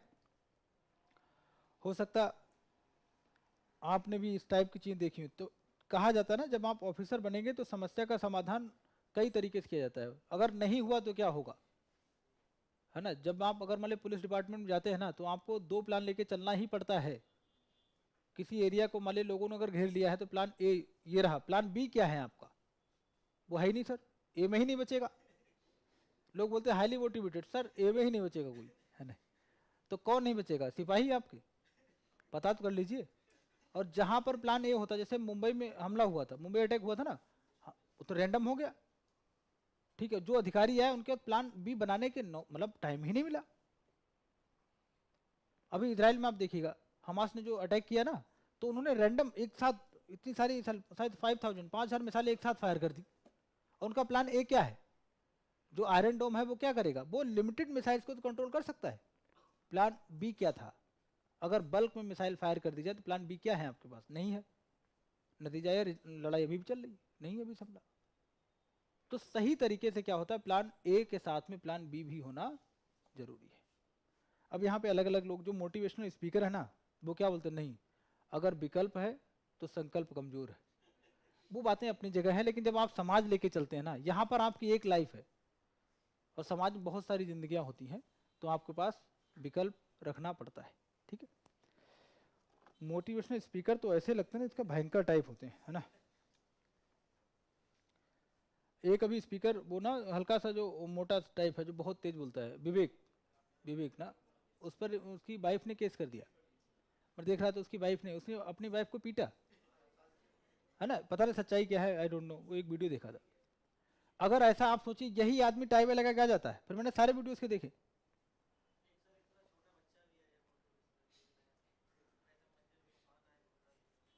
मंजिल को क्या करना है, मतलब इनसे पूछो सही, जैसे दवा क्या, डॉक्टर के पास जाओ, डॉक्टर दवाई दे दी, आ जाओ लो बेटा दवाई खाओ ठीक हो जाओगे, पूछ तो लोग कौन से मरीज, मतलब मर्ज क्या है। और ऐसे ये मोटिवेशन स्पीकर, नहीं नहीं तुम करो तुमसे होगा, क्या होगा ये नहीं पता है ना। तो खैर आगे लिखिएगा, एक और व्यक्ति है उनका नाम लिखेंगे।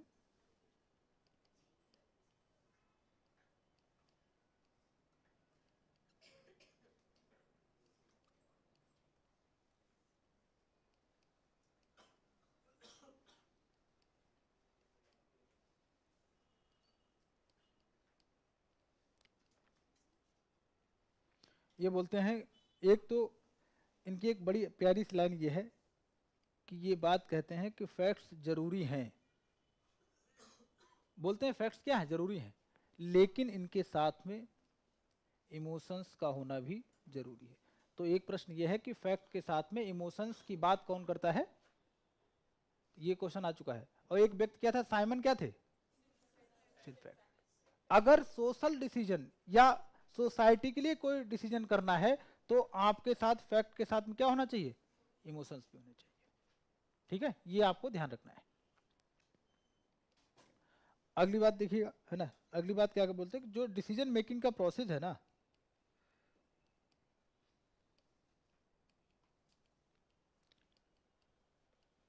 जो प्रक्रिया है वो स्टेप बाय स्टेप होनी चाहिए, स्टेप बाय स्टेप होनी चाहिए। एक चरण कंप्लीट, फिर दूसरा, फिर तीसरा, इस तरीके से।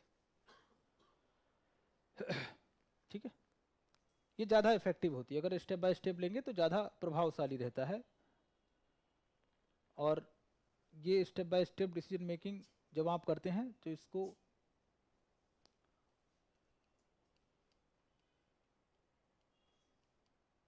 इसको ब्रांच टेक्निक भी कहा जाता है, शाखा तकनीक भी या शाखा विधि भी कहते हैं। तो ब्रांच टेक्निक का कॉन्सेप्ट किसने दिया था, ये क्वेश्चन अगर आ जाए तो लिन ब्लूम्स ने दिया था। ठीक है, इन्होंने बोला कि छोटे छोटे स्टेप से अगर डिसीजन लिया जाए तो ज़्यादा प्रभावी हो सकता है, क्योंकि आपको अगर कोई कमी है या कुछ इस टाइप से रिसोर्सेज की कमी है, संसाधनों की कमी है, तो फिर आप इसी मॉडल के माध्यम से सही निर्णय ले सकते हैं। ठीक है, आगे देखिएगा। जैसे आप देखेंगे ये सब इकोनॉमिक मॉडल्स हैं, अब ये आपके बिहेवियर में आ गए। जब बने थे इनका उद्देश्य क्या था, इकोनॉमिक डेवलपमेंट था। जैसे आप 5 ईयर प्लानिंग की बात आप जब करते होंगे, पंचवर्षीय योजनाएं, तो 5 वर्ष ही क्यों चुना गया, प्लानिंग क्यों करते हैं? अच्छा, प्लानिंग के साथ डेवलपमेंट करते हो, प्लानिंग का चुनाव क्यों किया गया, वो भी स्टेप बाय स्टेप, 5 वर्ष में ये काम करेंगे, अगले 5 में ये करेंगे, अगले 5 में ये करेंगे, अगले 5 में ये करेंगे, इस तरीके से डिसाइड किया गया।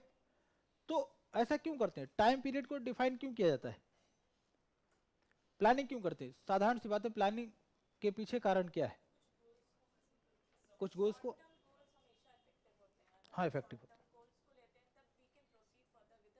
हाँ लॉन्ग टर्म। शॉर्ट टर्म के पीछे एक कारण और है, शॉर्ट टर्म इसलिए ज़्यादा इफेक्टिव होते हैं अगर आपके पास रिसोर्सेज कम है, संसाधन की कमी है, पैसा कम है ना, मैन पावर कम है, तो आप क्या करेंगे, आपके गोल जो भी रहेंगे आप क्या करेंगे, छोटे छोटे गोल अपने डिसाइड करिए। अगर रिसोर्स बहुत ज़्यादा है तब फिर आप क्या कर सकते हैं, समय अपना बढ़ा सकते हैं। अगला लिखेंगे, है ना,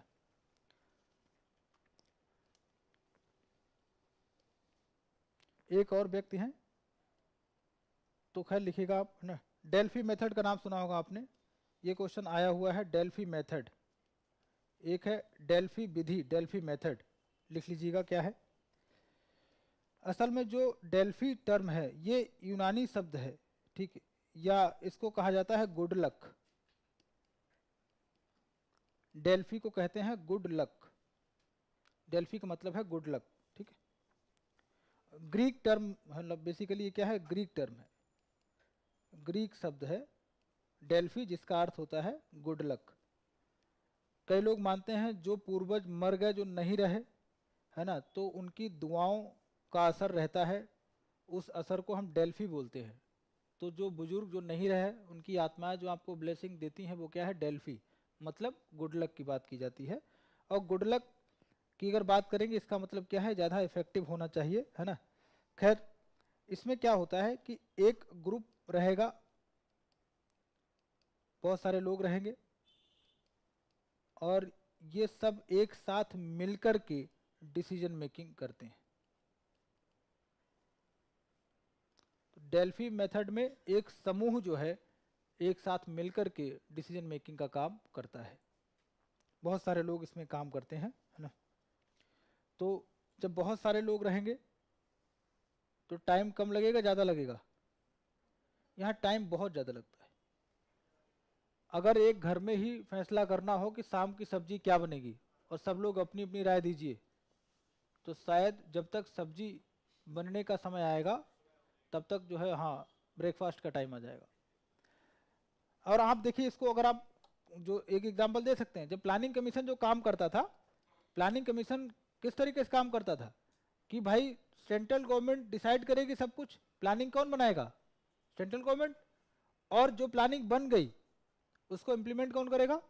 स्टेट गवर्नमेंट। लेकिन जब नीति आयोग आया है तो नीति क्या करता है? सारे राज्य मिलकर, सब हम लोग भाई भाई हैं, आपस मिलकर के प्लानिंग बनाएंगे। बना लीजिए, कौन सी प्लानिंग आई हुई है अभी?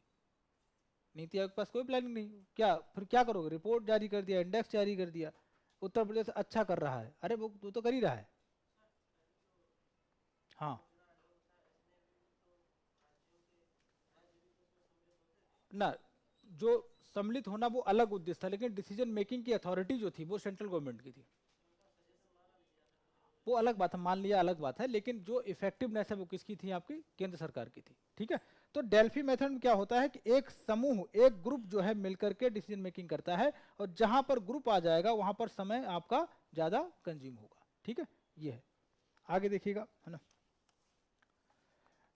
अब कुछ प्रिंसिपल्स और हैं, वो लिख लीजिएगा।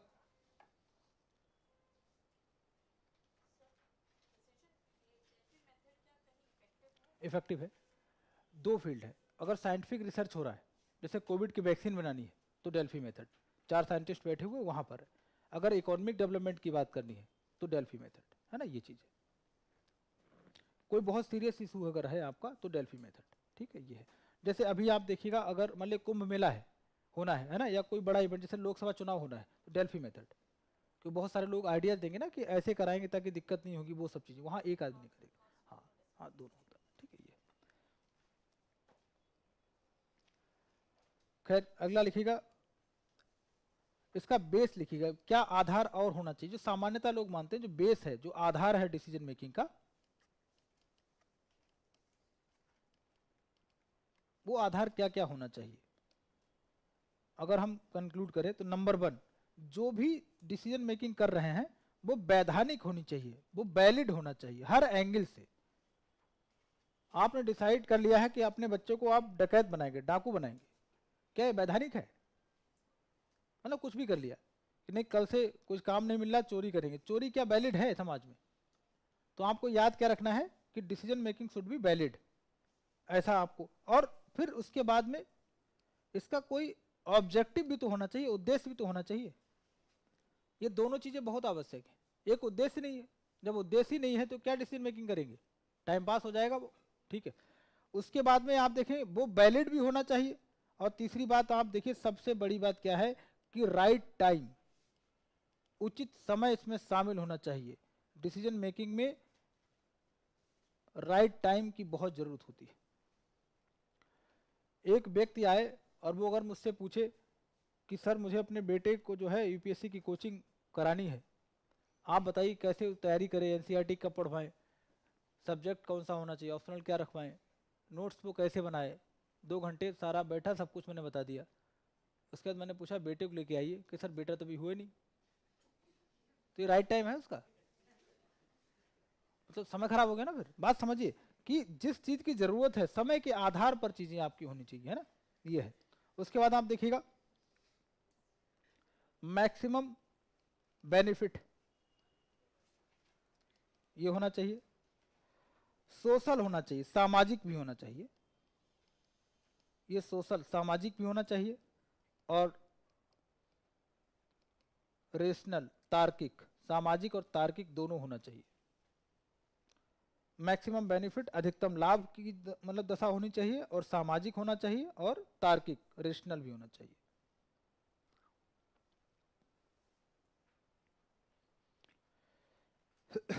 ठीक है। अब एक बात बताइए, एक मॉडल है आईएएस अधिकारी का या प्रशासनिक अधिकारी का कि वो कैसे डिसीजन मेकिंग करता है। ठीक है, उस पर आप विचार करिएगा, पेपर 4 में भी काम आएगा। देखिए, अगर एक आईएएस अधिकारी है, प्रशासनिक अधिकारी है, और इसको कोई भी डिसीजन लेना है, तो डिसीजन मेकिंग करते समय कौन कौन सी चीज़ें उसके माइंड में होनी चाहिए, ढंग से सोच के बताइएगा। कौन कौन से इनपुट उसे मिलने चाहिए। आप आईएएस अधिकारी हैं और कोई भी डिसीजन अगर आपको लेना है, मान लिया कि आपके यहाँ पर बाढ़ आ गई, समस्या है, फ्लड मैनेजमेंट को लेकर के आपको डिसीजन मेकिंग करना है, तो आपके माइंड में कौन कौन चीजें आनी चाहिए ताकि इफेक्टिव डिसीजन होना चाहिए, प्रभावी होना चाहिए? तो पॉइंट वाइज बता दीजिए, है ना, इन्फॉर्मेशन और सारा कुछ नोट कर लीजिए, फिर बताइए आराम आराम से एक एक करके। हाँ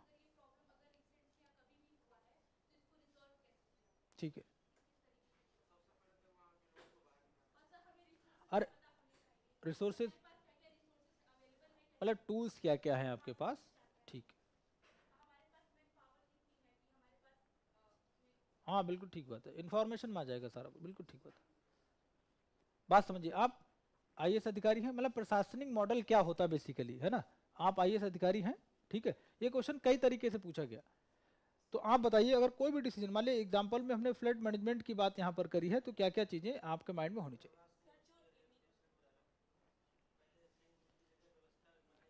अरे अभी फ्लड मैनेजमेंट की बात करें, बाढ़ प्रबंधन है, बाढ़ आए ही ना, तो बचाव की बात नहीं कर रहे हम लोग।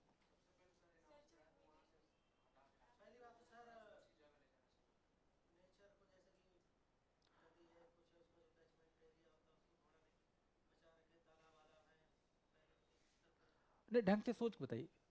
देखिए, हिस्ट्री, ज्योग्राफी, करंट अफेयर से पढ़ सकते हो, लेकिन ये चीजें आदमी अपने विवेक से बताता है, ठीक है, जितना सीखा है। कहीं मोहम्मद बिन तुगलक जैसी हरकत तो नहीं कर रहे हो, है ना? तो हाँ, पॉइंट वाइज नोट करके बताइए।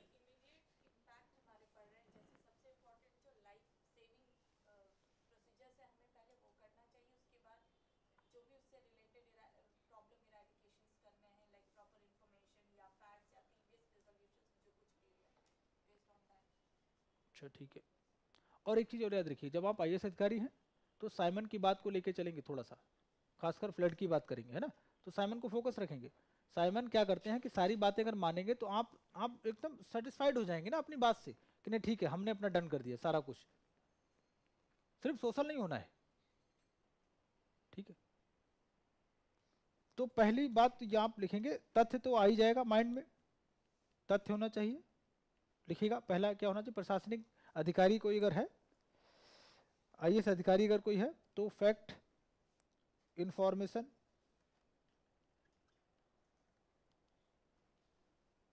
सूचना, और मैं चाहता हूं, हाँ बताओ क्या तीसरा क्या रहेगा? टूल्स, बिल्कुल टूल्स रहेंगे। अब मान लिया टूल में मैंने बोला कि नहीं, लगा दो 70 हेलीकॉप्टर, 70 हेलीकॉप्टर, योगी बाबा क्या करेंगे? पहले इस अधिकारी का घर तोड़वाएंगे। मतलब आपको ध्यान क्या रखना है? लागत, ठीक है, क्योंकि पैसा जनता का है, सबसे ज्यादा प्रभावी होता है, ठीक है। अगला देखिएगा, और आज की बात अगर देखें, पर्यावरण, नहीं तो एनजीटी वाले घर पे आ जाएंगे नोटिस लेके, है ना। और उसके बाद में ऑप्शंस क्या क्या हैं, विकल्प, कुछ और विकल्प हैं आपके पास,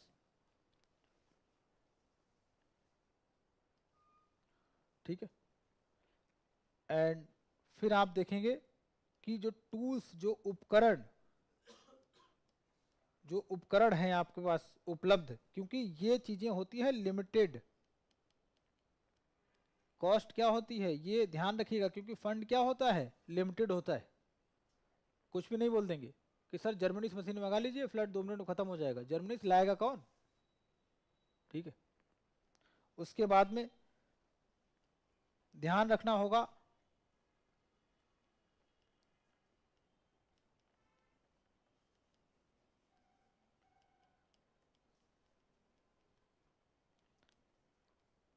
यहां पर डिसीजन मेकिंग किस प्रकार की होनी चाहिए?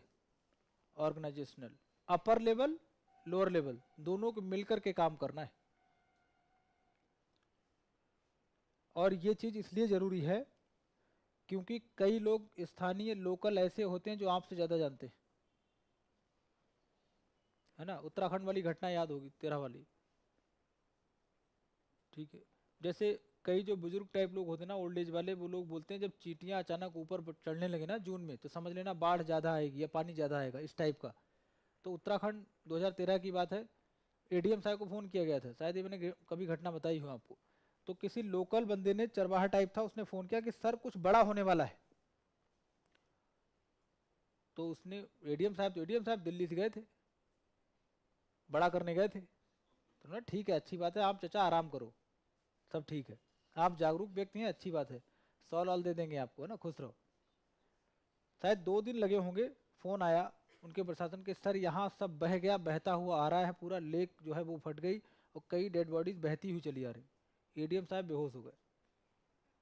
यूपीएससी ने सॉरी बोला था, इतना कमजोर व्यक्ति हमने कैसे सेलेक्ट कर लिया, सूचना सुनते ही बेहोश, इस तरीके से किसी ने बताया होगा। अब मतलब क्या है कि आपको लोकल लोगों की भी बात क्या करनी पड़ेगी, सुननी पड़ेगी। बहुत सारी चीज़ें ऐसी होती ना, वो उन्हें पता चलता है। जो बुजुर्ग लोग होते हैं ना, बादल देख के अंदाजा लगा लेते हैं, अच्छा बारिश इतनी होगी, कौन सी मशीन लेके बैठे, खैनी खाते खाते बता दिया कल बारिश हो जाएगी। अरे आर्यभट्ट से कम थोड़ी है, अनुभव है वो ना, तो उनके अनुभव का आपको प्रयोग करना चाहिए, ठीक है। ये सब तो मतलब ऑर्गेनाइजेशनल डिसीजन मेकिंग होनी चाहिए, ये आपको याद रखना। तो इतने फैक्ट्स अगर आपके दिमाग में रहेंगे तो आप बेहतर निर्णय ले पाएंगे, ठीक है। अब ये बातें हैं, लोग बर्दाश्त नहीं करेंगे, मान ली कोई आईआईटी वाला चला गया, उसे अच्छा नहीं लगेगा, है ना। अब अगला केस देखिएगा, एक केस स्टडी है, मैं सुना रहा हूँ, आप प्रीवियस ईयर में आपने की होगी। एक मरीज से फोन, मतलब एक हॉस्पिटल से फोन आता है कि एक मरीज की डेथ हो गई, और आप यही सब सारी चीज़ें रखिएगा। हॉस्पिटल से फोन आया कि एक जो है पेशेंट था, उसकी डेथ हो गई, उसके रिश्तेदार जो है अब डॉक्टर को कूट रहे हैं, उन्हें लग रहा है कि डॉक्टर की लापरवाही से जो है वो डेथ हुई है। आप जो है पुलिस अधिकारी हैं, आप क्या करेंगे, तसल्ली सोच के बताइएगा, ये सारी बातें ध्यान में रखिएगा।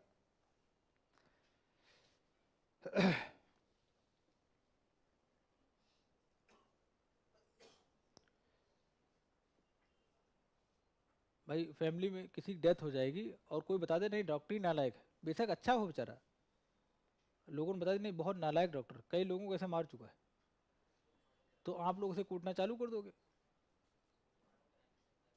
पोस्टमार्टम कराएंगे, ठीक है,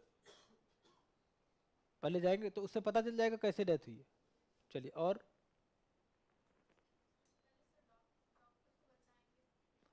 डॉक्टर को बचाएंगे,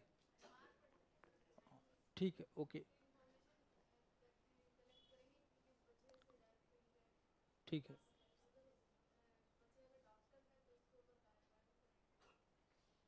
ठीक है, और कोई,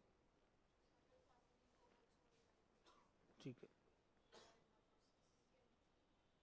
ठीक है। देखिए 3 लोगों ने बताया, तीनों अलग अलग डायमेंशंस के अकॉर्डिंग आंसर है, और कोई बताएगा प्लीज, आराम से बताइए सोच के, है ना। देखो ये सब वो केसेस है जहां पर आपका अपना विवेक चलता है, अपना माइंड चलेगा, यहाँ पे किताबों में कुछ नहीं मिलेगा। क्या करेंगे, खड़े खड़े देखेंगे,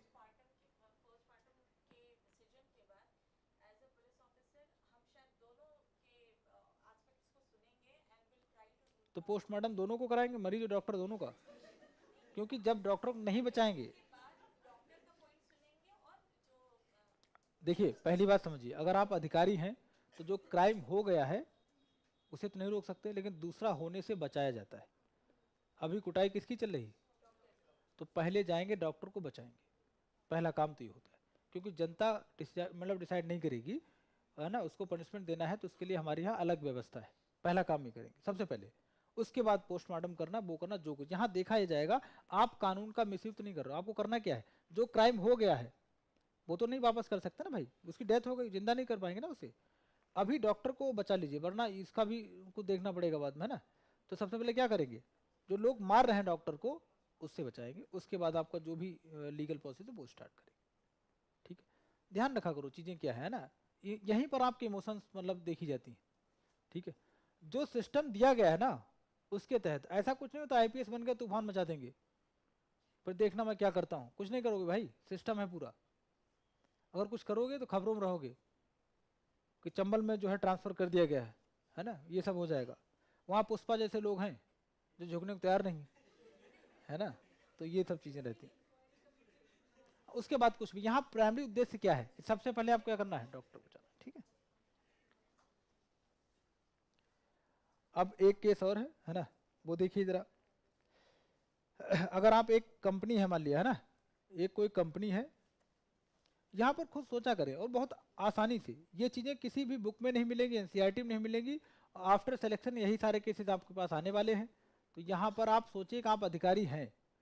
अब देखिए, एक कंपनी के जो डायरेक्टर्स हैं या चेयरमैन का ग्रुप है, उसमें 3 लोग हैं, सबसे अपर पोस्ट में 3 लोग हैं, ए, बी और सी। कंपनी एबीसी है। दिल्ली सरकार ने ऐसा बोला है कि इस कंपनी ने भ्रष्टाचार किया है, करप्शन किया है। कौन सी कंपनी है? एबीसी। इसके जो अपर ऑफिसर्स हैं या पार्टनर्स कह सकते हैं, है ना, या चेयरमैन कह सकते हैं, तो 3 लोग चेयरमैन बना दिए या कुछ भी कर दिया, डायरेक्टर है। तो ये कंपनी करप्शन में देखी गई, भाई ने करप्शन किया है। तो अब इसको मतलब इसकी जांच कराने के लिए एक कमेटी का गठन किया गया। एक कमेटी बनानी है सरकार को, गवर्नमेंट को, ये बाई गवर्नमेंट। लेकिन केजरीवाल को लगा है कि जो मिस्टर ए हैं ये बहुत ही काबिल आदमी है, इसको इस कमेटी में रहना चाहिए। समझ आई बात नहीं? अब मिस्टर ए के ऊपर डायलेमा आ गया है, मतलब धर्म संकट है कि उनकी कंपनी पर ही ब्लेम लगा है कि ये करप्ट है और उनको ही चेक करना है। तो मिस्टर ए क्या क्या कर सकते हैं?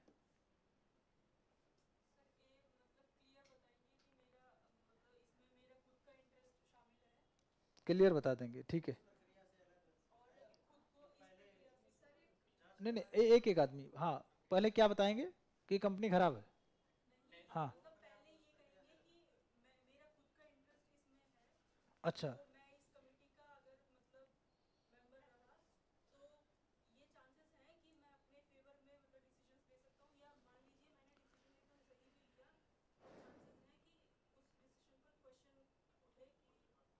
ठीक है।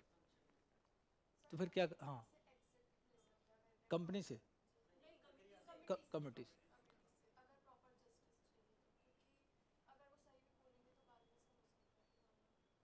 ठीक है। और कोई बताएगा? हाँ, ठीक।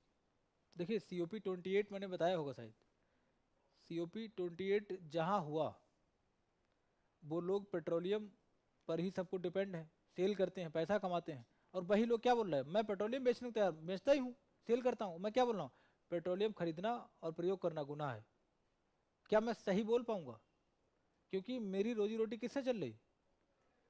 मैंने बताया ना COP 28, ये भी एक अजीबी केस हो गया ना। तो आप बात समझिए, इसमें सबसे पहला काम क्या है कि उस गवर्नमेंट ने चुना है, सरकार मतलब जनता, तो इनसे ऊपर तो आप है नहीं, तो कमेटी से बाहर तो नहीं जाएंगे।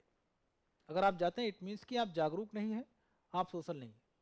आपको चुना गया, समाज को आपकी जरूरत है, तो कमेटी का तो पार्ट बनेंगे। रिजाइन आप कहाँ से करेंगे?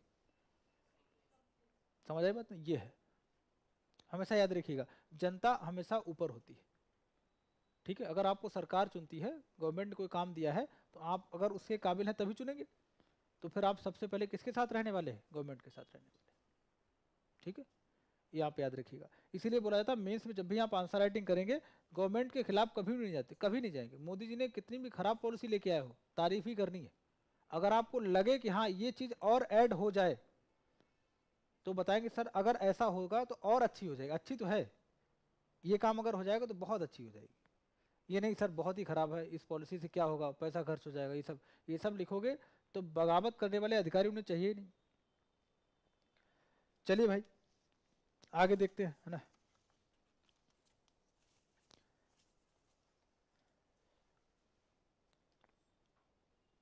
लिख लीजिएगा, other barriers in decision making. अन्य बाधाएं क्या आती हैं वो देखिएगा। Other barriers in decision making,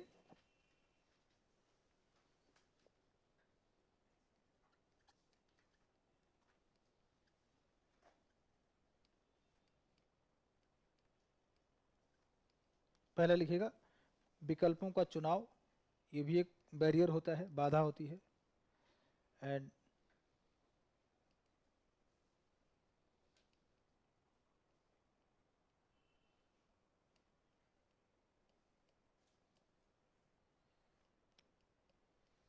समस्या का चुनाव, ये भी कई बार बाधा हो जाती है ना। एंड समय बैरियर का काम करता है। बजट बैरियर का काम करता है, एफर्ट्स प्रयास ये भी बैरियर का काम करता है, ये तीनों भी बैरियर होते हैं। जैसे अल्टरनेटिव्स का चुनाव करना, ये भी बाधा के रूप में हो जाता है, कई बार किसे छोड़े किसे ना छोड़े, यहाँ पर भी इंटेलिजेंस का मतलब प्रयोग किया जाता है। सिलेक्शन ऑफ प्रॉब्लम क्या होता है, बहुत सारी समस्याएं एक साथ हैं तो पहले किस पर ध्यान दिया जाए, तो ये चुनाव भी एक टाइप से बाधा हो जाता है। टाइम कम मिले, समस्या बड़ी हो, तो ये भी बैरियर का काम कर सकता है। बजट लिमिटेड होता है, कितने प्रयास किए जाने चाहिए, है ना। जैसे यूपीएससी में लिमिटेड मतलब अटेम्प्ट होंगे ना, यूपीएससी में कितनी 4 मतलब 6 बार बैठ सकते हैं ना, 6 टाइम। अब ये भी क्या है एक टाइप बात है, 7वीं बार मौका आपको नहीं मिलेगा, है ना। तो खैर मतलब ये चीज़ें, ये अदर बैरियर्स हैं। आगे लिखिएगा, एक और मॉडल है उसके बारे में देख लेते हैं। तो कल की क्लास के बाद फिर आप ना previous year question paper solve करिएगा सीसेट वाले। तो ये जो टाइट वाले क्वेश्चन जिससे लोग बोलते हैं ना हवा नहीं लगी कहाँ से आ गया, मॉडल कभी पढ़े नहीं होंगे सीसेट में, इतना टाइम किसके पास है। कल नहीं हो, एक दिन में तो नहीं खत्म होगा, इसमें तो टाइम चाहिए। अरे तो ठीक है, क्या होने दीजिए, स्टार्ट और होना अंत होना किसी के हाथ में थोड़ी है। क्लास होगी अपनी, चलिए, वरना होगा नहीं काम। देखो कारण क्या है, अगर पहली बार, हाँ बताओ, देखो कारण क्या है, मैं एक बात सुन लीजिए, बाकी मर्जी आपकी है। अगर सीसेट नहीं करेंगे, और आप देखिए 2017 में उन्होंने मैक्सिमम 30-35 क्वेश्चन पूछ लिए इसी टाइप से, है ना। तो ज्योग्राफी होता रहेगा, लेकिन ये जरूरी है। सीसेट जब पास ही नहीं होगे तो जीएस पास करके करोगे क्या, समझ आए बात नहीं। ठीक है, आगे ध्यान दो फिर, है ना। हेडिंग डालिए।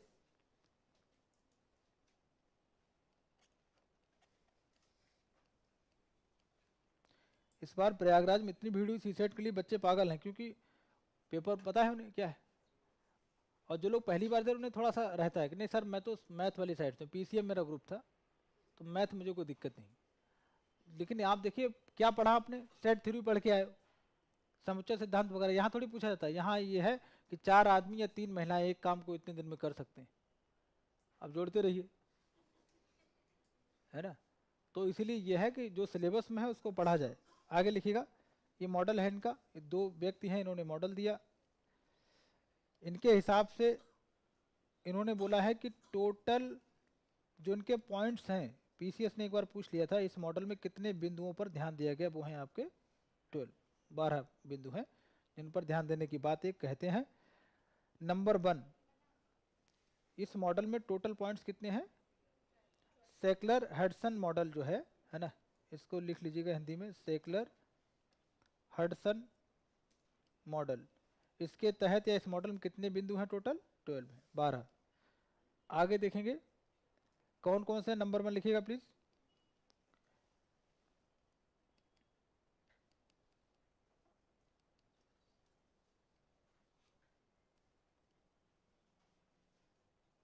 लॉ एंड ऑर्डर की सीमाएं होती हैं, डिसाइड कर लिया पूरी रात आज डीजे बजेगा, 10 बजे के बाद पुलिस घर के बाहर खड़ी, है ना। तो हमें कानूनी सीमाएं भी ध्यान में रखनी होती हैं। उसके बाद बजट, फैक्ट, इतिहास बहुत जरूरी है ना, हिस्ट्री। अगर जिस एरिया में आप काम कर रहे हैं तो उसका हिस्ट्री आपको पता होना चाहिए, ठीक है। जैसे मोहम्मद बिन तुगलक का केस क्या था, उसने डिसाइड नहीं किया था, वो ज़्यादा ही मतलब कुछ लाड़ में आ गया था। उसने क्या बोला कि ये मंगोल जो मानेंगे नहीं, एक काम करते हैं, राजधानी दिल्ली है, आए दिन आ जाते हैं, हम लोग राजधानी बदल देते हैं, हमला कम होगा, फिर करेंगे विकास। क्या वो डिसीजन सही रहा, तो डिसीजन लेना अलग बात होती है, और वो बात उसकी बिल्कुल ठीक थी। वो 100% किस पर ध्यान दे रहा था, फैक्ट पे ध्यान दे रहा, पढ़ा लिखा था ना। जो ज्यादा पढ़े लिखे लोग होते हैं कई बार उनके डिसीजन सक्सेसफुल नहीं रहते। हाँ, एक क्वेश्चन पीसीएस ने पूछा था, पता नहीं सर मुझे नहीं याद है, कि कौन भारत का कौन सा महान सम्राट पढ़ा लिखा नहीं था, अकबर। ये शायद देखा होगा आपने, अकबर पढ़ा लिखा नहीं था लेकिन हम उसे क्या बोलते हैं, महान सम्राट। और जब भी राहुल गांधी स्पीच देते हैं लोग क्या बोलते हैं, मोहम्मद बिन तुगलक। मतलब वो आदमी नहीं, मतलब पढ़ा लिखा आदमी है, काबिल है, कुछ ज्यादा ही काबिल हो गया। ज्यादा काबिल किस पे काम करेगा, तथ्यों पर काम करता है। ठीक है, तो हिस्ट्री पढ़ना बहुत जरूरी है। ठीक है, और हिस्ट्री जब पढ़ेंगे तो संवेदनाएं भी आपकी जागरूक होती हैं। अगला लिखिएगा कॉन्फिडेंस, मनोबल। कॉन्फिडेंस, मनोबल, लेकिन कुछ ज्यादा ना हो जाए, है ना।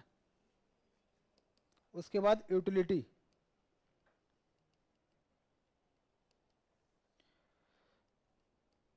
उसके बाद यूटिलिटी, देखो यूटिलिटी एंड मनोबल ये दोनों सेट एक ही साथ करिएगा। ठीक है, कि जो कॉन्फिडेंस एंड यूटिलिटी की बात करें, कई बार होता क्या है,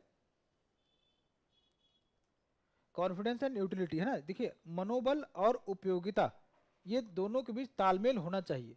मनोबल लोग कई बार इतना बढ़ा देते हैं जहां आपको उपयोगिता यूटिलिटी समझ ही नहीं आती। जैसे मोटिवेशनल स्पीकर लोग होते हैं ना, उनको तो सुनना ही नहीं चाहिए तैयारी समय। वो लोग क्या बोले, नहीं जो जिद्दी है वही काम करेगा। अरे कैसी जिद भाई, पढ़ने के लिए अलग टाइप। मैं आपको बता रहा हूँ, एक प्रैक्टिकल आप करके देखिएगा, पढ़ाई मन ना लगे तो 2 4 5 6 घंटे इनको सुनो, क्या कुछ हो जाएगा, किताब उठा लोगे, मुझे लगता नहीं। मतलब और आप जाना किसी आईएएस अधिकारी के उसमें चले जाना, ऑफिस में जहाँ वो काम करता है, उनसे मिलके आना, बातचीत करना, उसके बाद कम से कम वो नशा 15 दिन तक तो रहेगा ही। अगर आप सच में, अगर आपको पता है आपका गोल ओरिएंटेड अगर आप हैं तो। और ये लोग कितना भी चिल्लाते रहे, हेडफोन लगा सुन रहे हो, है ना, जब तक तोड़ेंगे नहीं तब तक छोड़ेंगे नहीं। ये सब बातें अलग हैं, है ना, तो इनको ध्यान में रखना चाहिए। उसके बाद लिखिएगा ऑफिसर्स, अधिकारी, उच्च अधिकारी, इनका भी ध्यान रखा जाता है ना। ऑफिसर की बात करें, ऑफिसर कोई है उसको ध्यान देखेंगे। उसके बाद आपका प्रेशर ग्रुप, ये आजकल बहुत ज़्यादा सरकार पर दबाव बनाते हैं।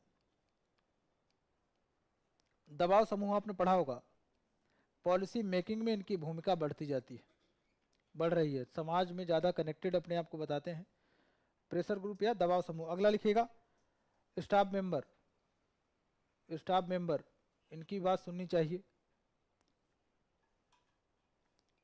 उसके बाद नेचर, नेचर ऑफ प्रोग्राम, कार्यक्रम की प्रकृति, नेचर ऑफ प्रोग्राम,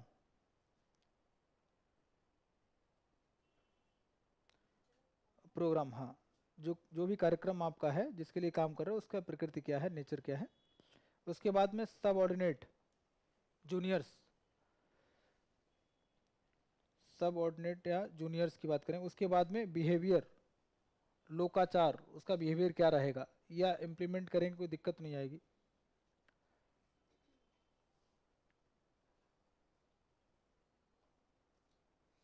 ठीक, तो 12 होगा ना टोटल। ठीक, अब एक चीज उन्होंने बताई है, ऑर्डर पता कर लीजिए किसी से।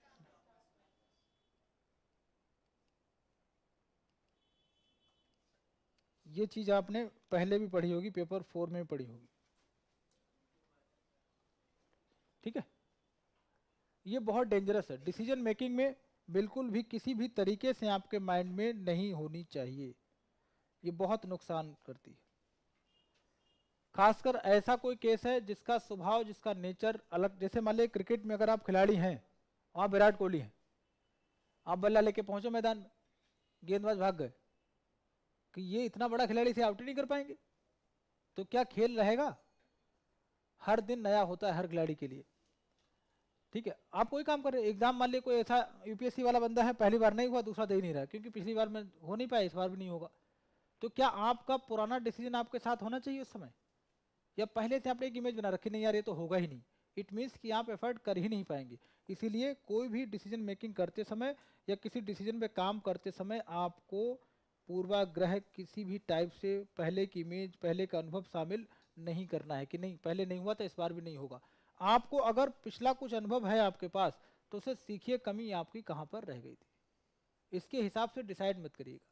ठीक है ना, ये सबसे बड़ी चुनौती रहती है। ठीक है, आगे देखेंगे। अभी क्लास तो नहीं, आज नहीं ना क्लास कोई, हाँ बस ठीक है ना। कल से ज्योग्राफी स्टार्ट है, वेरी गुड, ये तो बहुत अच्छी बात है ना। आगे कुछ लिखिएगा, साइमन के बारे में कुछ बातें लिख लीजिएगा। एक्चुअली हम साइमन के बारे में बार बार इसलिए बता रहे हैं, कुछ फैक्ट्स हैं इनके मॉडल के, क्योंकि पीसीएस को साइमन बहुत पसंद है। नंबर 1,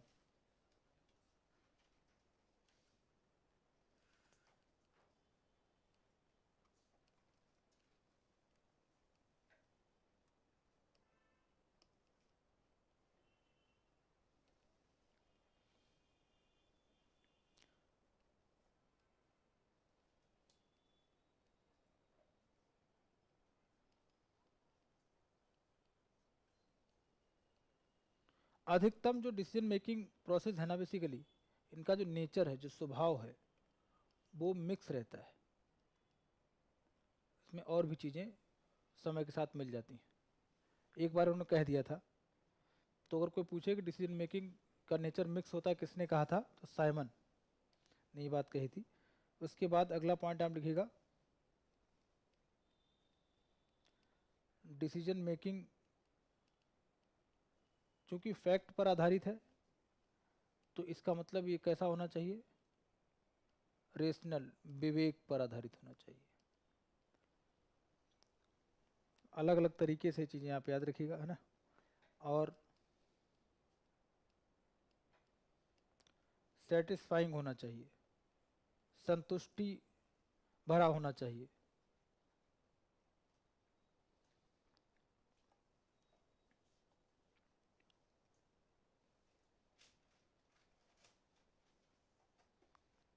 उसके बाद में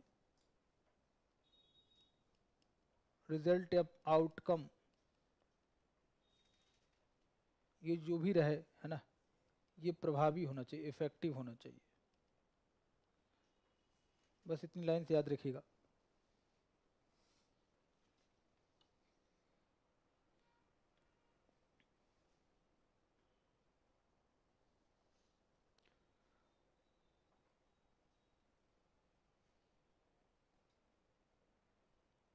बस एक केस और बता दीजिएगा, है ना, ये सारी बातें सुनने के बाद।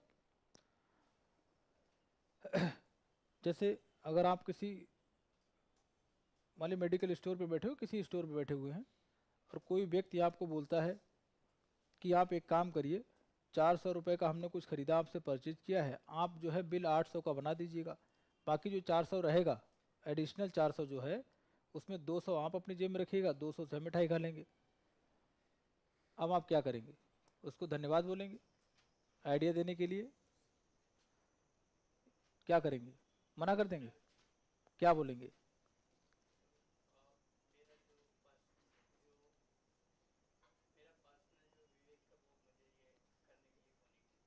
नहीं तो क्या आधार क्या है विवेक का?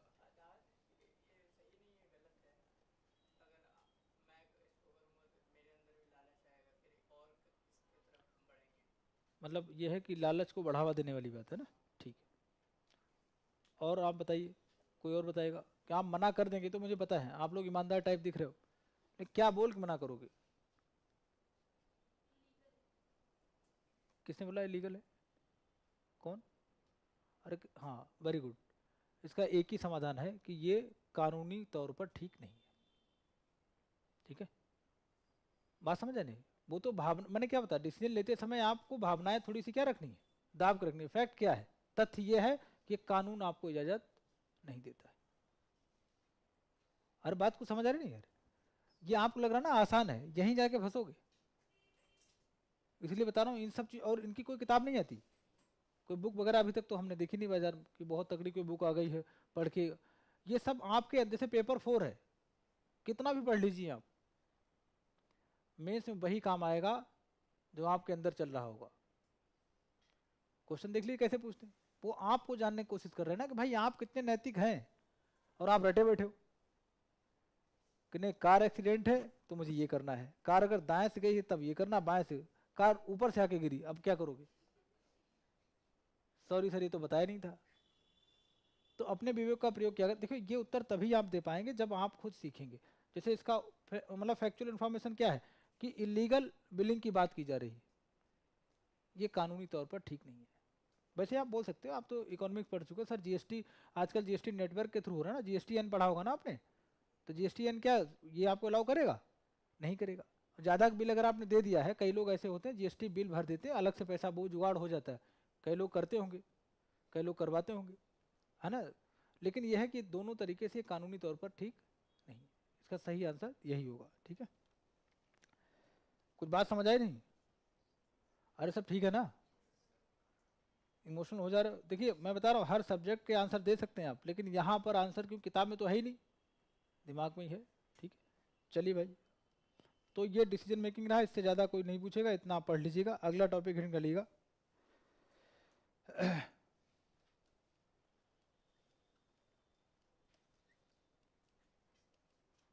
समस्या समाधान, ये अलग चीज है।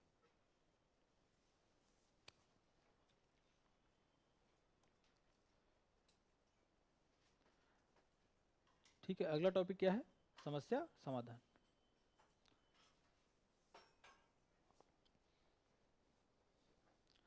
तो समस्या समाधान में क्या विवेक का प्रयोग किया जाता है? कोई जीवन में प्रॉब्लम अगर आ गई है तो क्या करेंगे? है ना?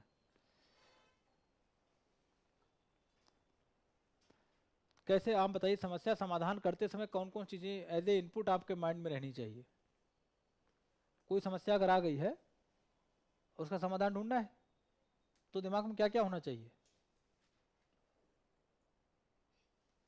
जो बता दोगे सर वही रहेगा। कोई विचार ही नहीं करो, ऐसे क्लास में लगे जैसे लोकसभा में बैठे हुए हैं सब, हाथ सेकने आ गया, बस ताली के बजानी बता दीजिएगा ना। क्या टाइम हो गया क्या? अरे अभी 2-4 मिनट है। अच्छा ठीक है, एक एक बस कहानी सुन लीजिएगा, एक कहानी टाइप है, समस्या समाधान की एक कहानी में बता रहा हूँ, उससे अपने आप जुड़िएगा। बहुत पहले शायद आपने भी सुनी हो कहीं कुछ ऐसा, है ना। एक गांव में कोई नहर आती थी, कबीला टाइप था, तो नहर आती थी, ड्रिंकिंग वाटर, पानी पीने के लिए लोग उसी से पानी यानी लेते थे।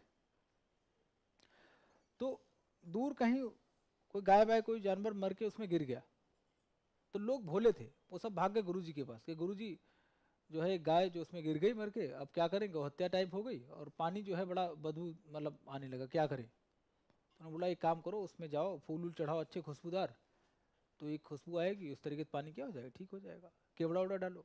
तो लोगों ने किया जाके, फिर 2 दिन के बाद बदबू आने लगी, फिर लोग भाग के गए, समस्या खत्म ही नहीं हो रही।